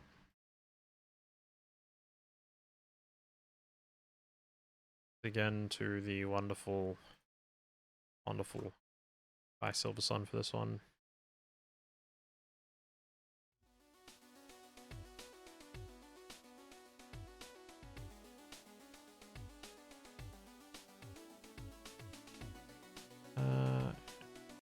Be able to change that over to capturing the game.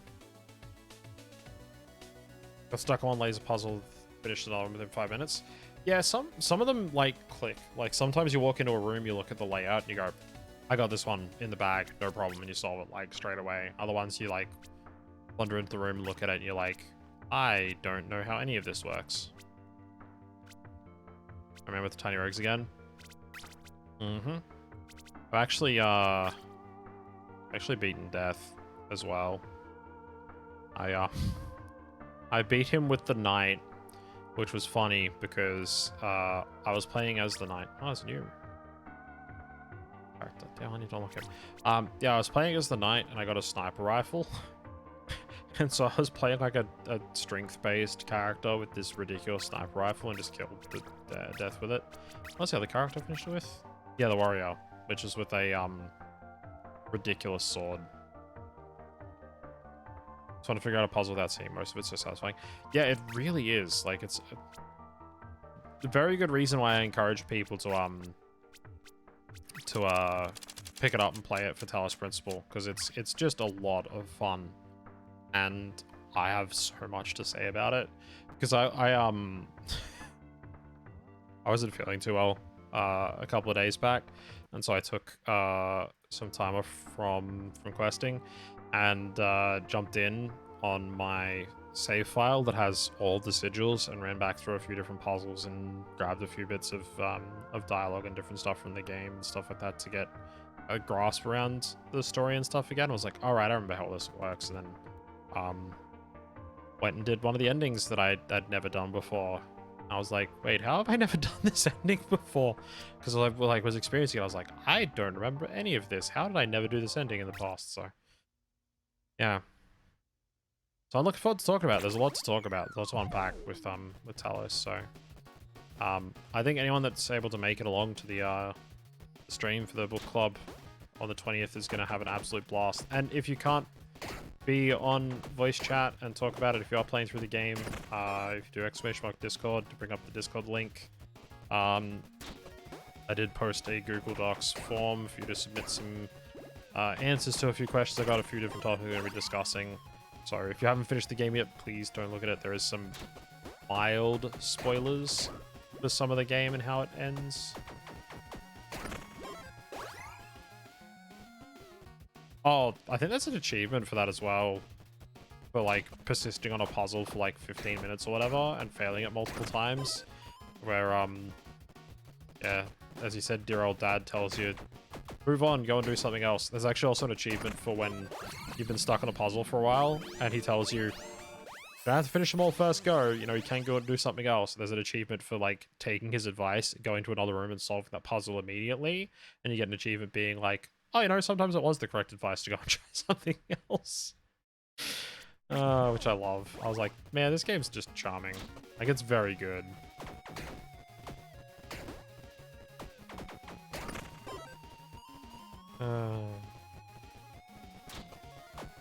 Yes, big fan. And I was lamenting the other day that I hadn't get back into it now. Look, I have this effect, like, and not just me, lots of people do. When you talk about things you're passionate about and you talk about them passionately, you can definitely inspire other people to wanna try them and stuff like that. That's why influencer marketing works, right? Like, that's the wrong button. Let's see, what's the other button? Yeah. Yeah, that's why influencer marketing works so well, because, you know, people believe influencers and they go, oh, this thing's like the best thing ever, you definitely want to try it out and stuff like that.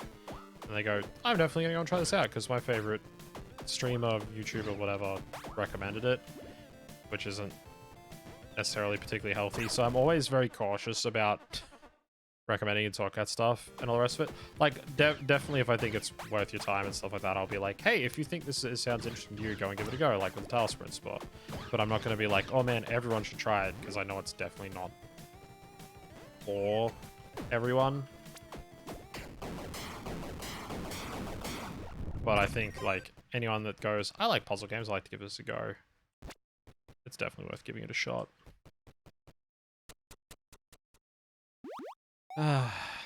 Yes, I was worried I wasn't going to get any suggestions for the next book club, and now I've got too many. Which is good, because I'm planning to run it every month, so... But I might not pick any of them, because I did have another idea when I was like, oh god, I've got no suggestions, and had an idea for something I could do for it, and so I might run with that idea, but we'll see how I feel come the 20th.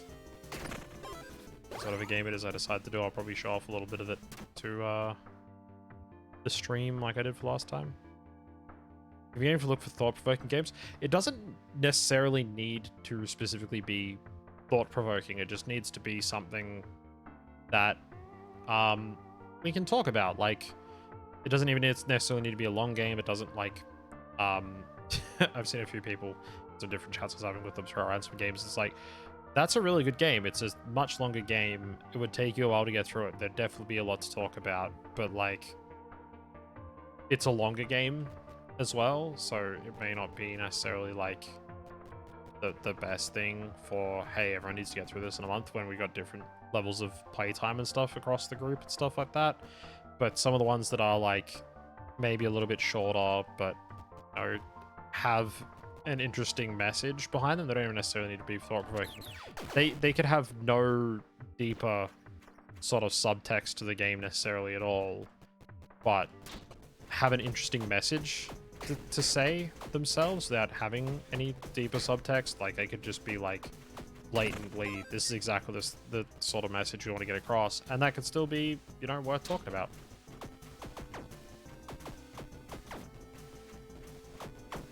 Just want to share some fun stuff with people, and I mean, it's a way to get some suggestions from people for different games that we can play, that I can play, especially for stuff I've possibly never played before.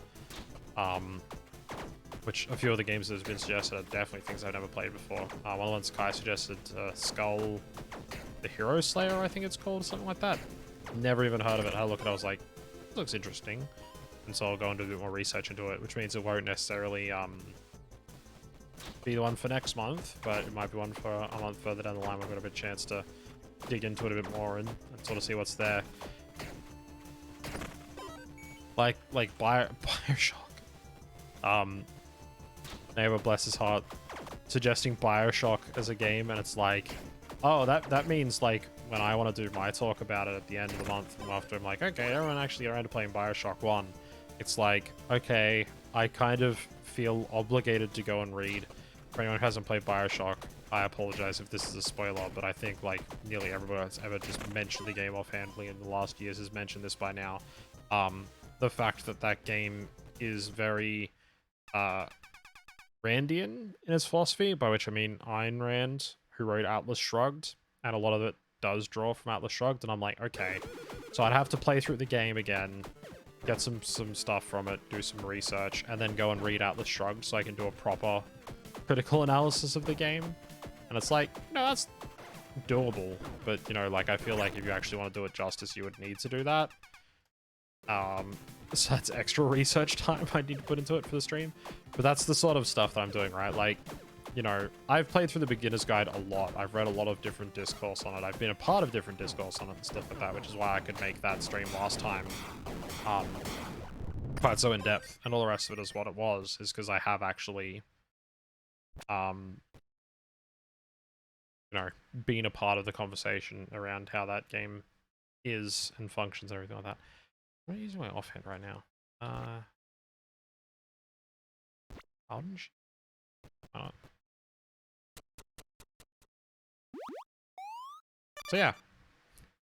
It's a long roundabout way of saying suggest whatever you like, and you know, if it's something you think is an interesting game that we can have an interesting discussion about, even if it's not about the story, but just about like the game mechanics even of the game and stuff like that, that could be really fun. Like, I mean, someone might be like, hey, there's a roguelike and it's got technically an ending like Rogue Legacy, for example, or Binding of Isaac and stuff like that. Binding of Isaac has like a whole other thing with story and stuff like that, but you know, like, I remember my point in a second. Yeah, if the game mechanics are interesting enough that we can, you know, talk about it and be like, yeah, let's have a chat about how the game play works and stuff like that, and how the game mechanics work, and how they incentivize specific play patterns and things like that. Like a game like Slay the Spire, that could also be something to talk about as well, you know?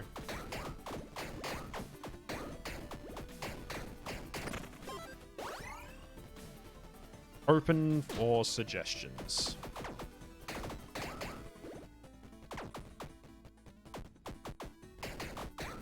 There is no wrong answers necessarily. Throw it in.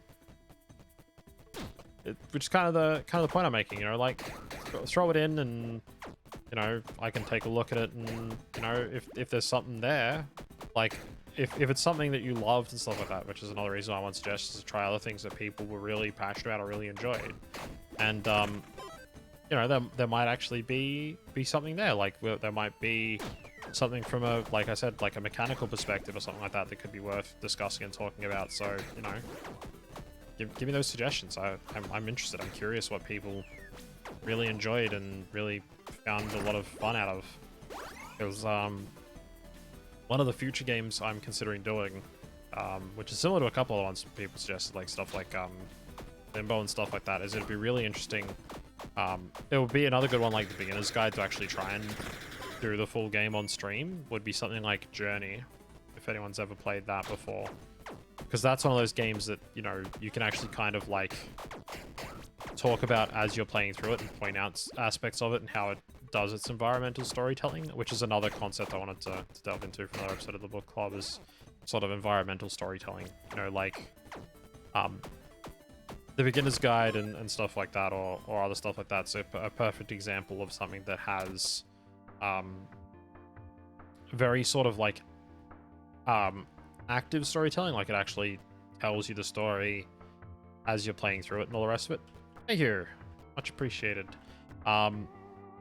Whereas something like Journey is environmental storytelling. You have to actually pay attention to what's going on around you to get the full story, even though it does have like the story moments where it portrays certain stuff. The deeper like parts of it you have to actually actively seek out yourself, which is something I like about environmental storytelling. That makes it quite interesting to sort of look at as a concept. Call it as a one-handed weapon. Perfect. Air on the bomb. Oh, it's this weapon. Okay.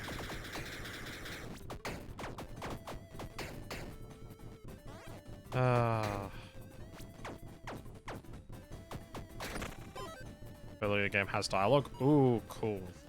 Something with no dialogue. That presents an interesting challenge in and of itself to like discuss. Hyperlight Drifter, never played it. But if that's the game you've suggested, I've heard so many good things. It'd be a good excuse to jump in and give it a go.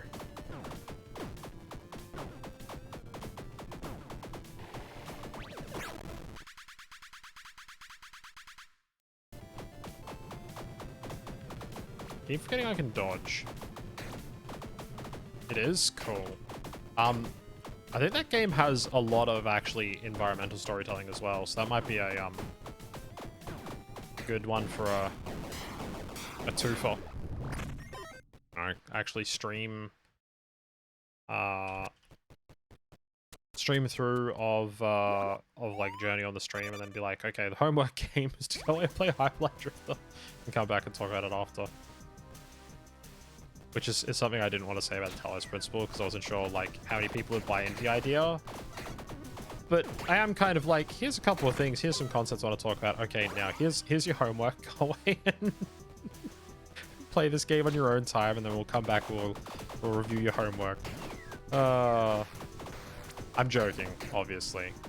That's not the vibe I want to give off, but I just something that popped in my head when I was talking about it to myself, and I was like, that's kind of funny. Amuses me in the right way.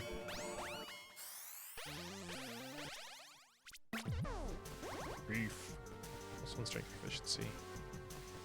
Gold.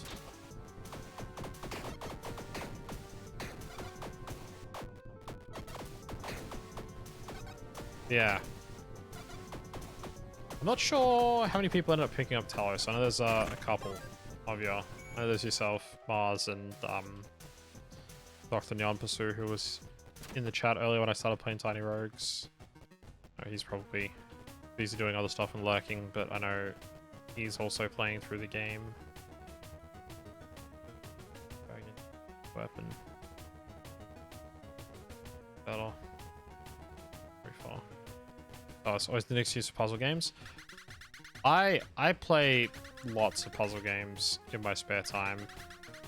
I also like, yeah, I have a whole bunch of puzzle games. So I was like, hey, let me pull out like 4 puzzle games to play through. I'm good. What are you?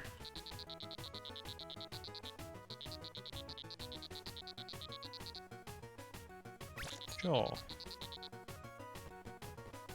the hell are these illegal gun parts? It's gonna count by 1 level up to level 4. I don't have a gun on. Okay.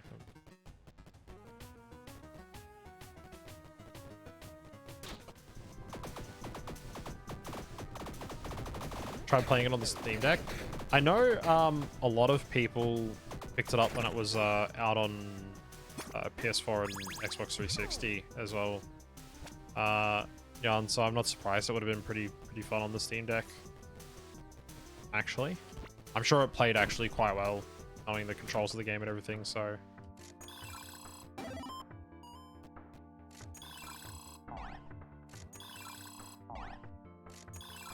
I won't get the controller game for sure. I won't get into necessarily spoilers about how the game was or anything like that and how you found it, because obviously we'll talk more about that later. Cool. Spike flail. And yeah, bad one. Osman.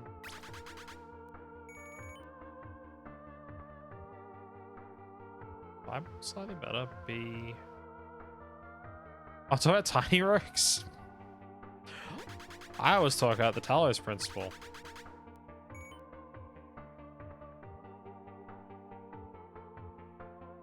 Funny.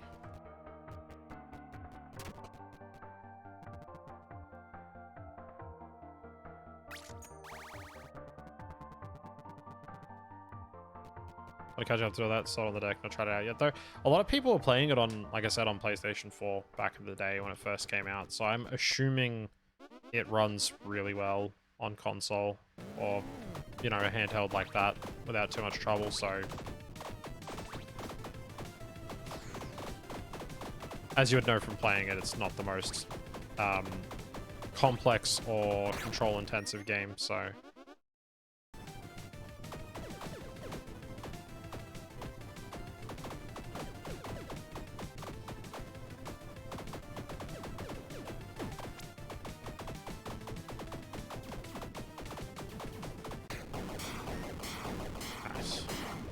The boss down.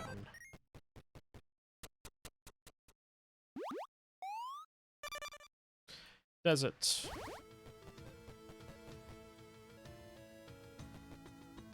Lots of bombs.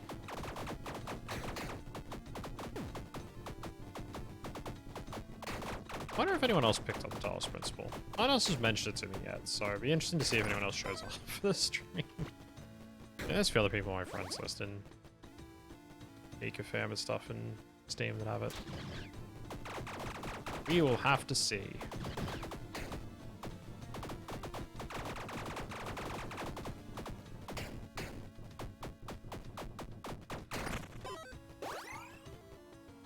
Epic weapons, so yeah. What we got? God awful life hunt scythe. Minus 20% damage, inflicts bleed. Bleed.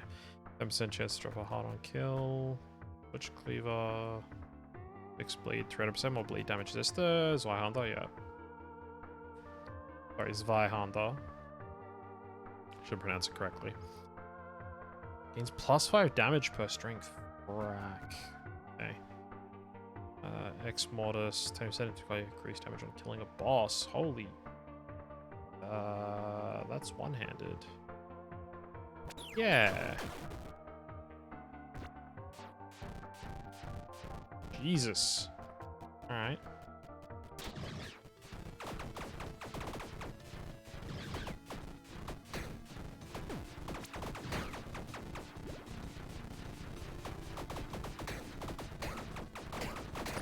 Interesting attack pattern from it. 2 keys. Where will we at? Stand to get a few more upgrades.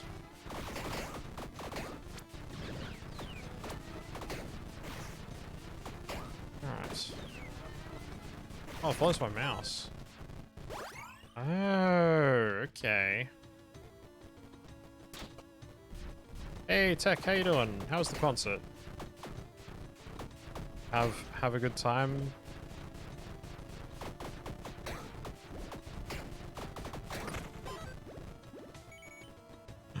Eat shank.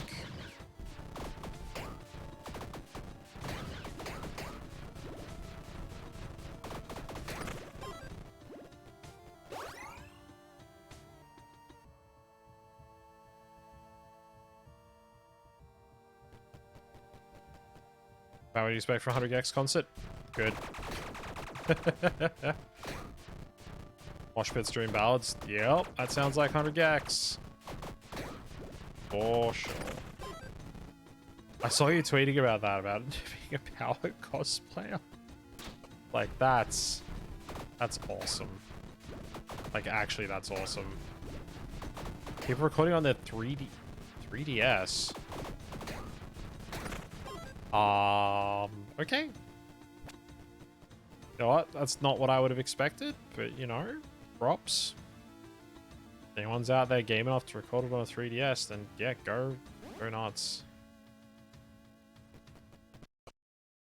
Oh hey, Anubis.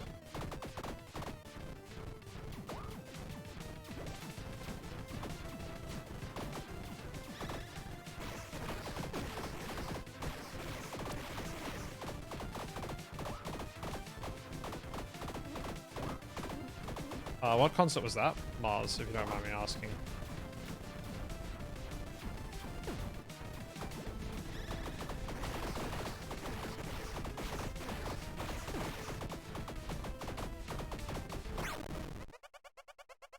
System source phone straight away from the venue. That's very, very Aussie.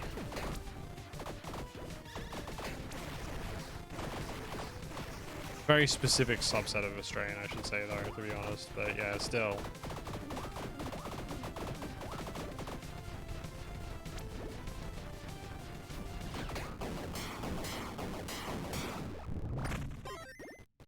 What's the body armor we got? Paladin armor. Oh, we got a paladin armor and a paladin shield now. Dutch band called recurring the few English songs' first Dutch album. Nice.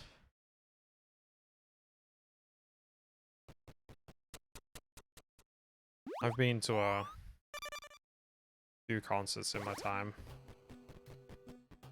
I saw the Red Hot Chili Peppers live once. That was pretty fun.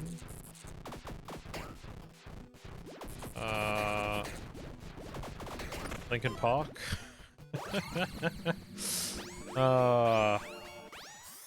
Never to eat or drink any the day after. Too much singing and straining of the throat.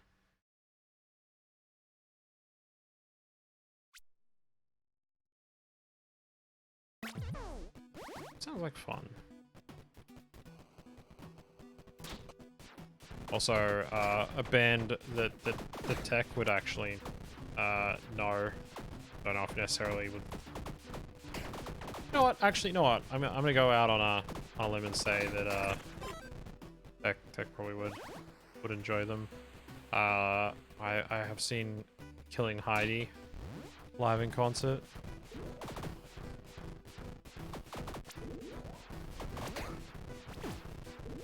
No. More specifically an Australian one than implying you don't know those two, Tag. One that most other people here wouldn't know is more the point.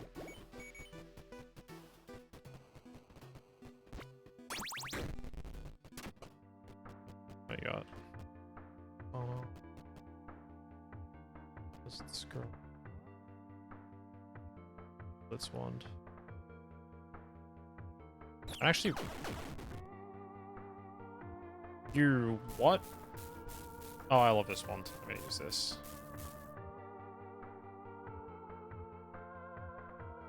I'm joking, obviously.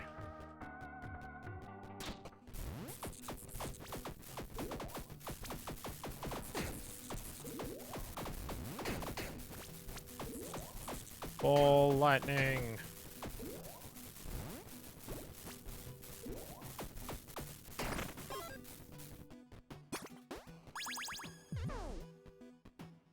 Full shock wand. you fight tech. I am joking. They are kind of an older Aussie band these days. Hey, give me the 5 gold for it, that's fine. The awful shock wand. That's pretty nice. 5. Why? Yeah, because it's awful, right? 160 to 187, 120 to 300, yeah. Yeah, 25. I love they added the pawn shops to this, because now you can actually, like, sell off stuff you're not using. Get some cash, which is pretty handy.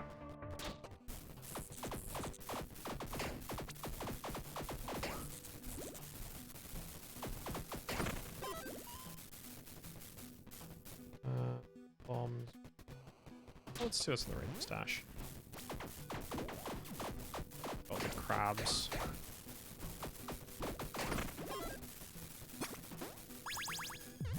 Disenchanting grenade launcher, eh?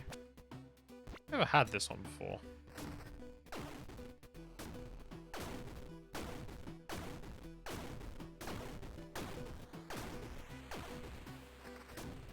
Oh, it's got a 9 ammo count. Yeah, it's not that great. Blacksmith. Trade my weapon. No magic weapon, random accessory. What accessory have I got? The amethyst ring plus 1 hard, yeah. Tiny human, me big, you weak, I crush you. Okay.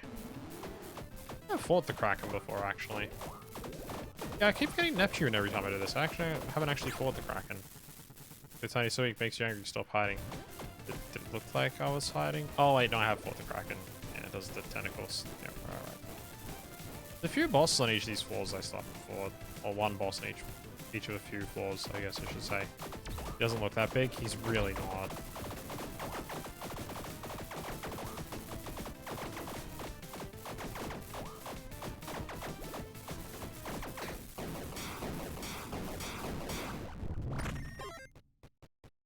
Scoring. 50% damage against bosses. 5 rooms. You know what? I want more boss damage, fuck it. Alright. Yeah.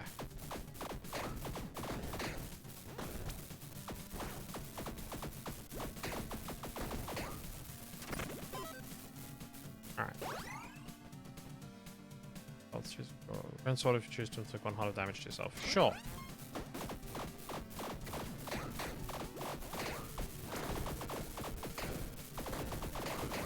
Aha, lightning bolts. I love this one. 3 power shards. Sure. I got armor. 6, 7. And a level up. Or a trade, I should say. 30% more damage per... 30% more damage, half more damage taken, sure. Why not?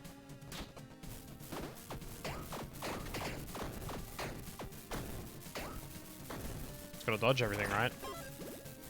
Just don't get hit, forehead. Oh god, cockatrice.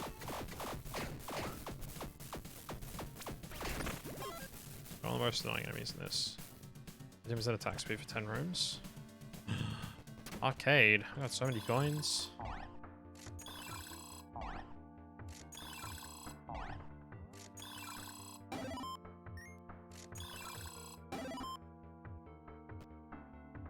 Big Chomper. Really? Oh wow.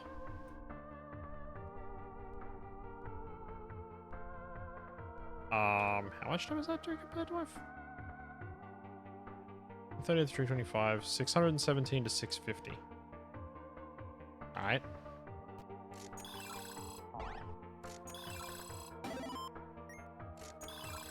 I've never had this weapon before, but it's like a chain chomp on a flail. It's kind of cool.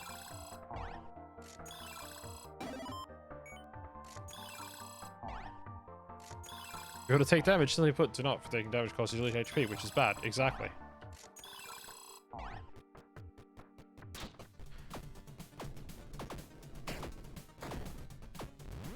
Go to what the Smash players know as the Isaiah school of gameplay. Just don't get hit. That's an old Smash scene.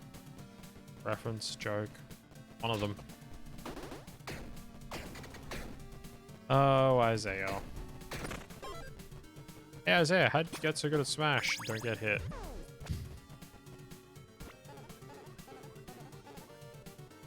It is an old meme.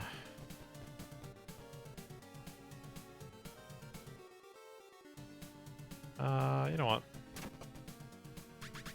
Investigate the runestone? Yes. Can I comprehend the arcane nature of the runestone? Don't get hit the classic? Yep. He was the GOAT. Really was just a fucking legend in the Smash scene for a long time. Still the best advice on like any game where you can get hit by stuff, right? Just don't get hit. Meteor scroll. I'm getting like all these fun weapons. Look at this thing. Item accessory. Is that? There's a tune. You know what? Strength Berserker potion. Sell it if I need to. Ah. Oh, the Phoenix.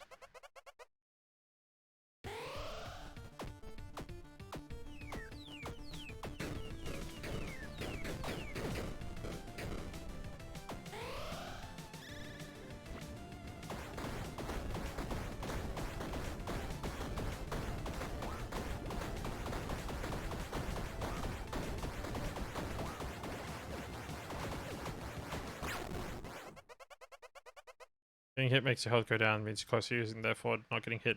Not get you close to losing, therefore don't get hit. Yeah.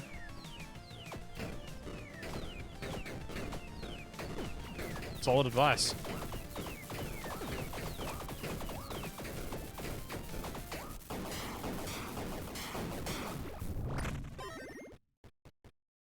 Up and 5 seconds. Eh. Don't really get that one. Got anything for next fest? I have not yet, no. What's that diced? Armors and items, armories and shots, right? I thought it was the rerolls the rooms one, but it's not. That's the red dice, not the golden dice, right? Anything you'd recommend if you tried it out, Tech? This game easier, just have a great build. Yeah, my build's pretty strong. I've played this a little bit off and on stream and stuff like that. Like, Kai gifted it to me. And I was like, what am I playing for the rest of the stream? And he just was like, here you go. It's Tiny Rogues. I've played it a bit off stream since then. And the weapons I've got at the moment are actually absurdly strong. Like, notice this is doing like 4k damage when I'm hitting with it and stuff like that. Like, it's a lot. Dark and Darker. Yeah, I heard a lot of good things about that. They've got a lot of friends that are recommending that already. Looks like it'll be a really good stream collab game as well.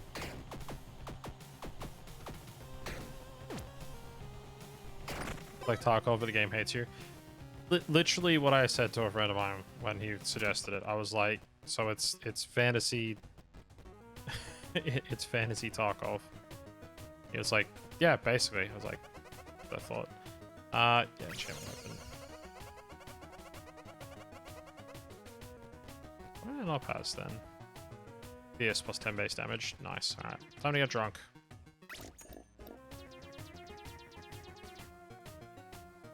Is flail already like plus 3? It is.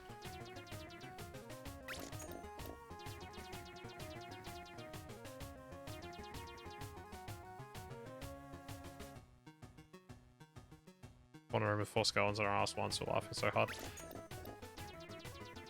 Yeah.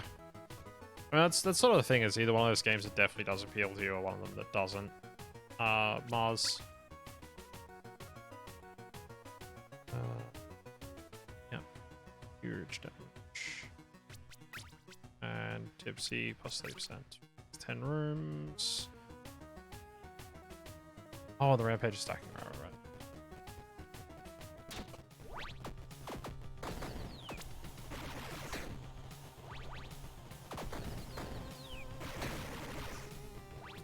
Biggest problem with this flail is because it's only one-sided.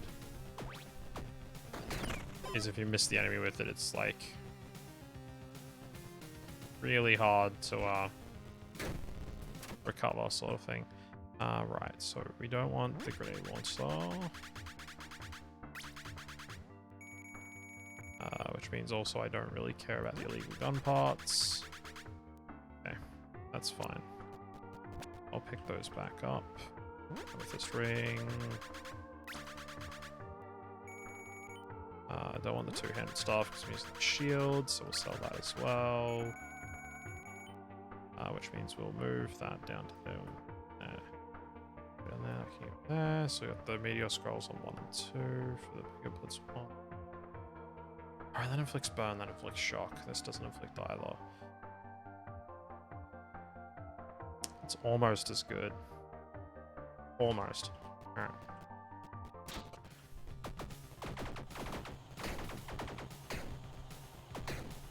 Yeah, because I don't particularly like Tarkov myself, if I'm being honest, Mars, but I don't mind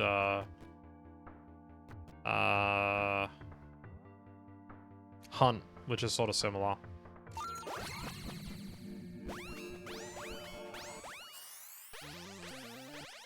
% increased attack speed. I profit from damage bonus from mana. God of Rock, Dad by the Sword. Okay. Just based off the name of that game alone, I'm gonna have to go and look up Dad by the Sword. Text. I got boots wise. +1 armor. Perfect.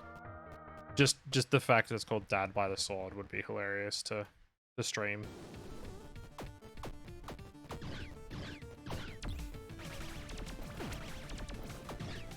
Considering my rep is a is a dad, basically. Damn it, Cerberus. That's not an adventurer. A soul building adventure at that. Definitely have to check that one out. Get shocked, Cerberus. Hamas.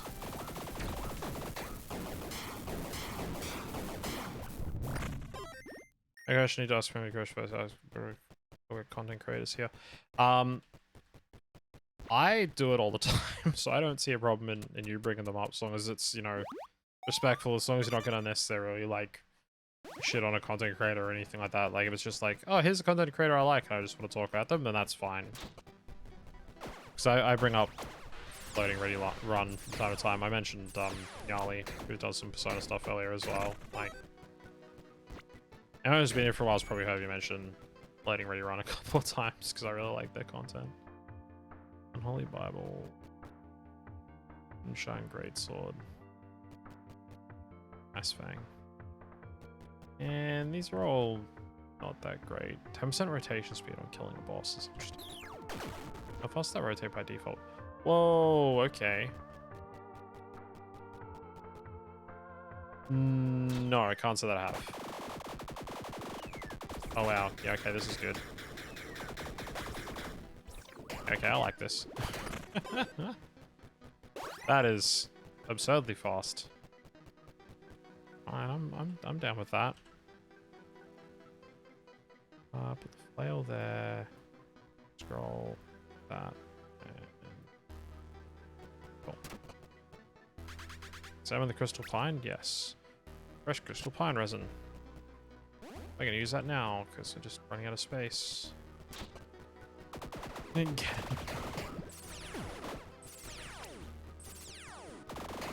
Get out of here, brains. Already at a +3. Go play through Persona 5. Nice. Hey, where the head, Pat? I want to keep. I'm gonna sell off the big chomper. Like, it was fun, but didn't end up panning out as much as I like. And I don't want to be your scroll. Okay. Plenty of cash in case I need it for literally anything. That for the shock, that for the repair. Nice. Takes my heart to open it? Sure.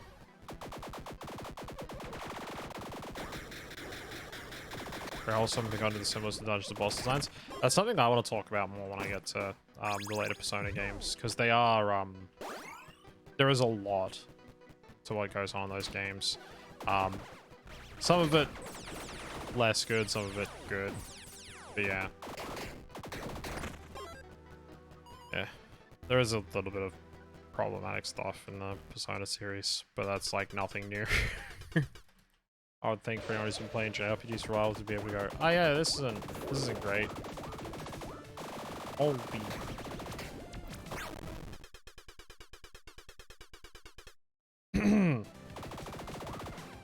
Yeah, it's getting faster as I get mana stars. That's ridiculous.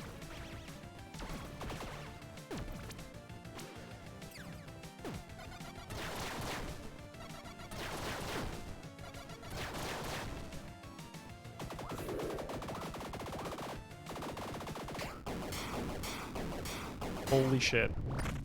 Alright, I like this weapon. Final floor. Our final weapon. Sony games do beat.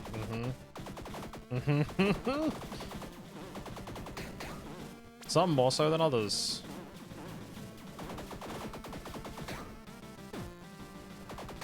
I mean, look, let's be fair, they are a product of their culture. For better or worse. No potion effect, sure. Broccoli. Random weapon and chain effects. Cures poison, don't need that. So, random potion effect, random precise. Oh, the shrine.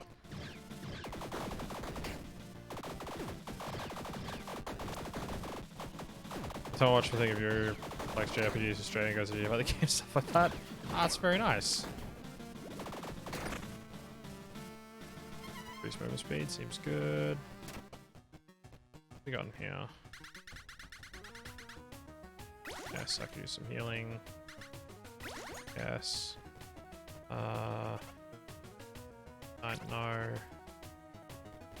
Ryuji for real counter. I actually did stream some of Persona 5 a while back. Oh, yeah, it's a potion seller thing. Back when I started streaming, I was streaming a challenge run of Persona 5 where I was playing through with just the starting Persona, just to see if I could make it through, so see how hard it would be. Wow, plus 10% damage, nice. And I had a real counter on stream as well when I was streaming it.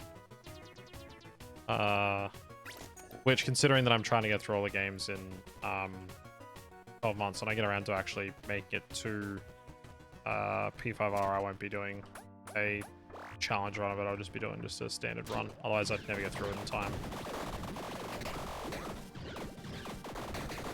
But yes, I'll probably also put a for real counter up. I love that joke. I love that everyone makes that joke as well, because he says it way too much. Jesus Christ. Those books. Gold pine resin, sick. Now it's also lightning.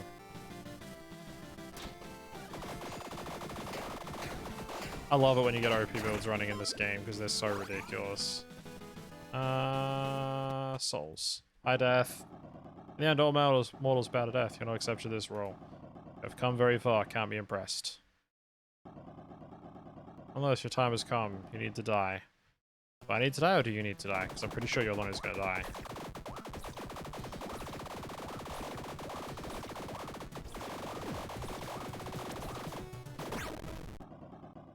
Dead once already. Oh, darkness, you say?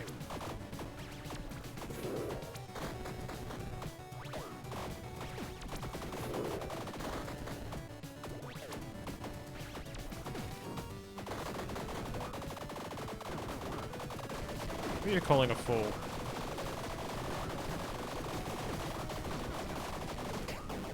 Nah. Get out of here, Death. I'm stronger than Death. Fear me. Anyway.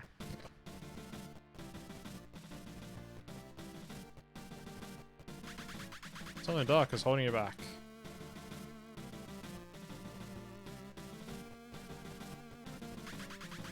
Feel what calling you, that drag you back? No. Yeah, that's what I thought.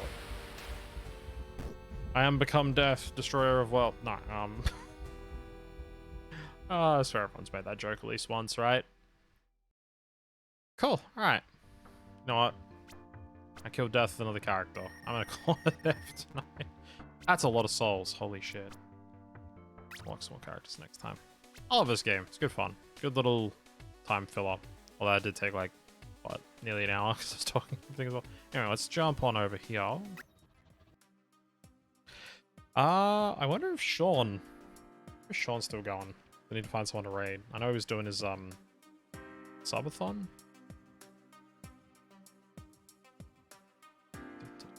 Thank you for streaming. Not a problem at all, Mars. Oh, he is still streaming. Still in Genshin? Oh no, he's asleep. He's just on Gen... Oh no. Why does it say Genshin Impact on my sidebar when he's streaming? I'm only sleeping and he's asleep right now. He's playing like clips of himself. I love it when people do that when they finish up for subathons and stuff. You know what? We're gonna go and raid someone crazy. If you're still here for the raid, you're not prepared. When you're not prepared for what's about to happen. I'm gonna go and raid a good friend of mine. You're prepared? I don't think you're prepared. We're gonna go and raid a good friend of mine. He's like crazy. His stream is an absolute ride. It's gonna be fun.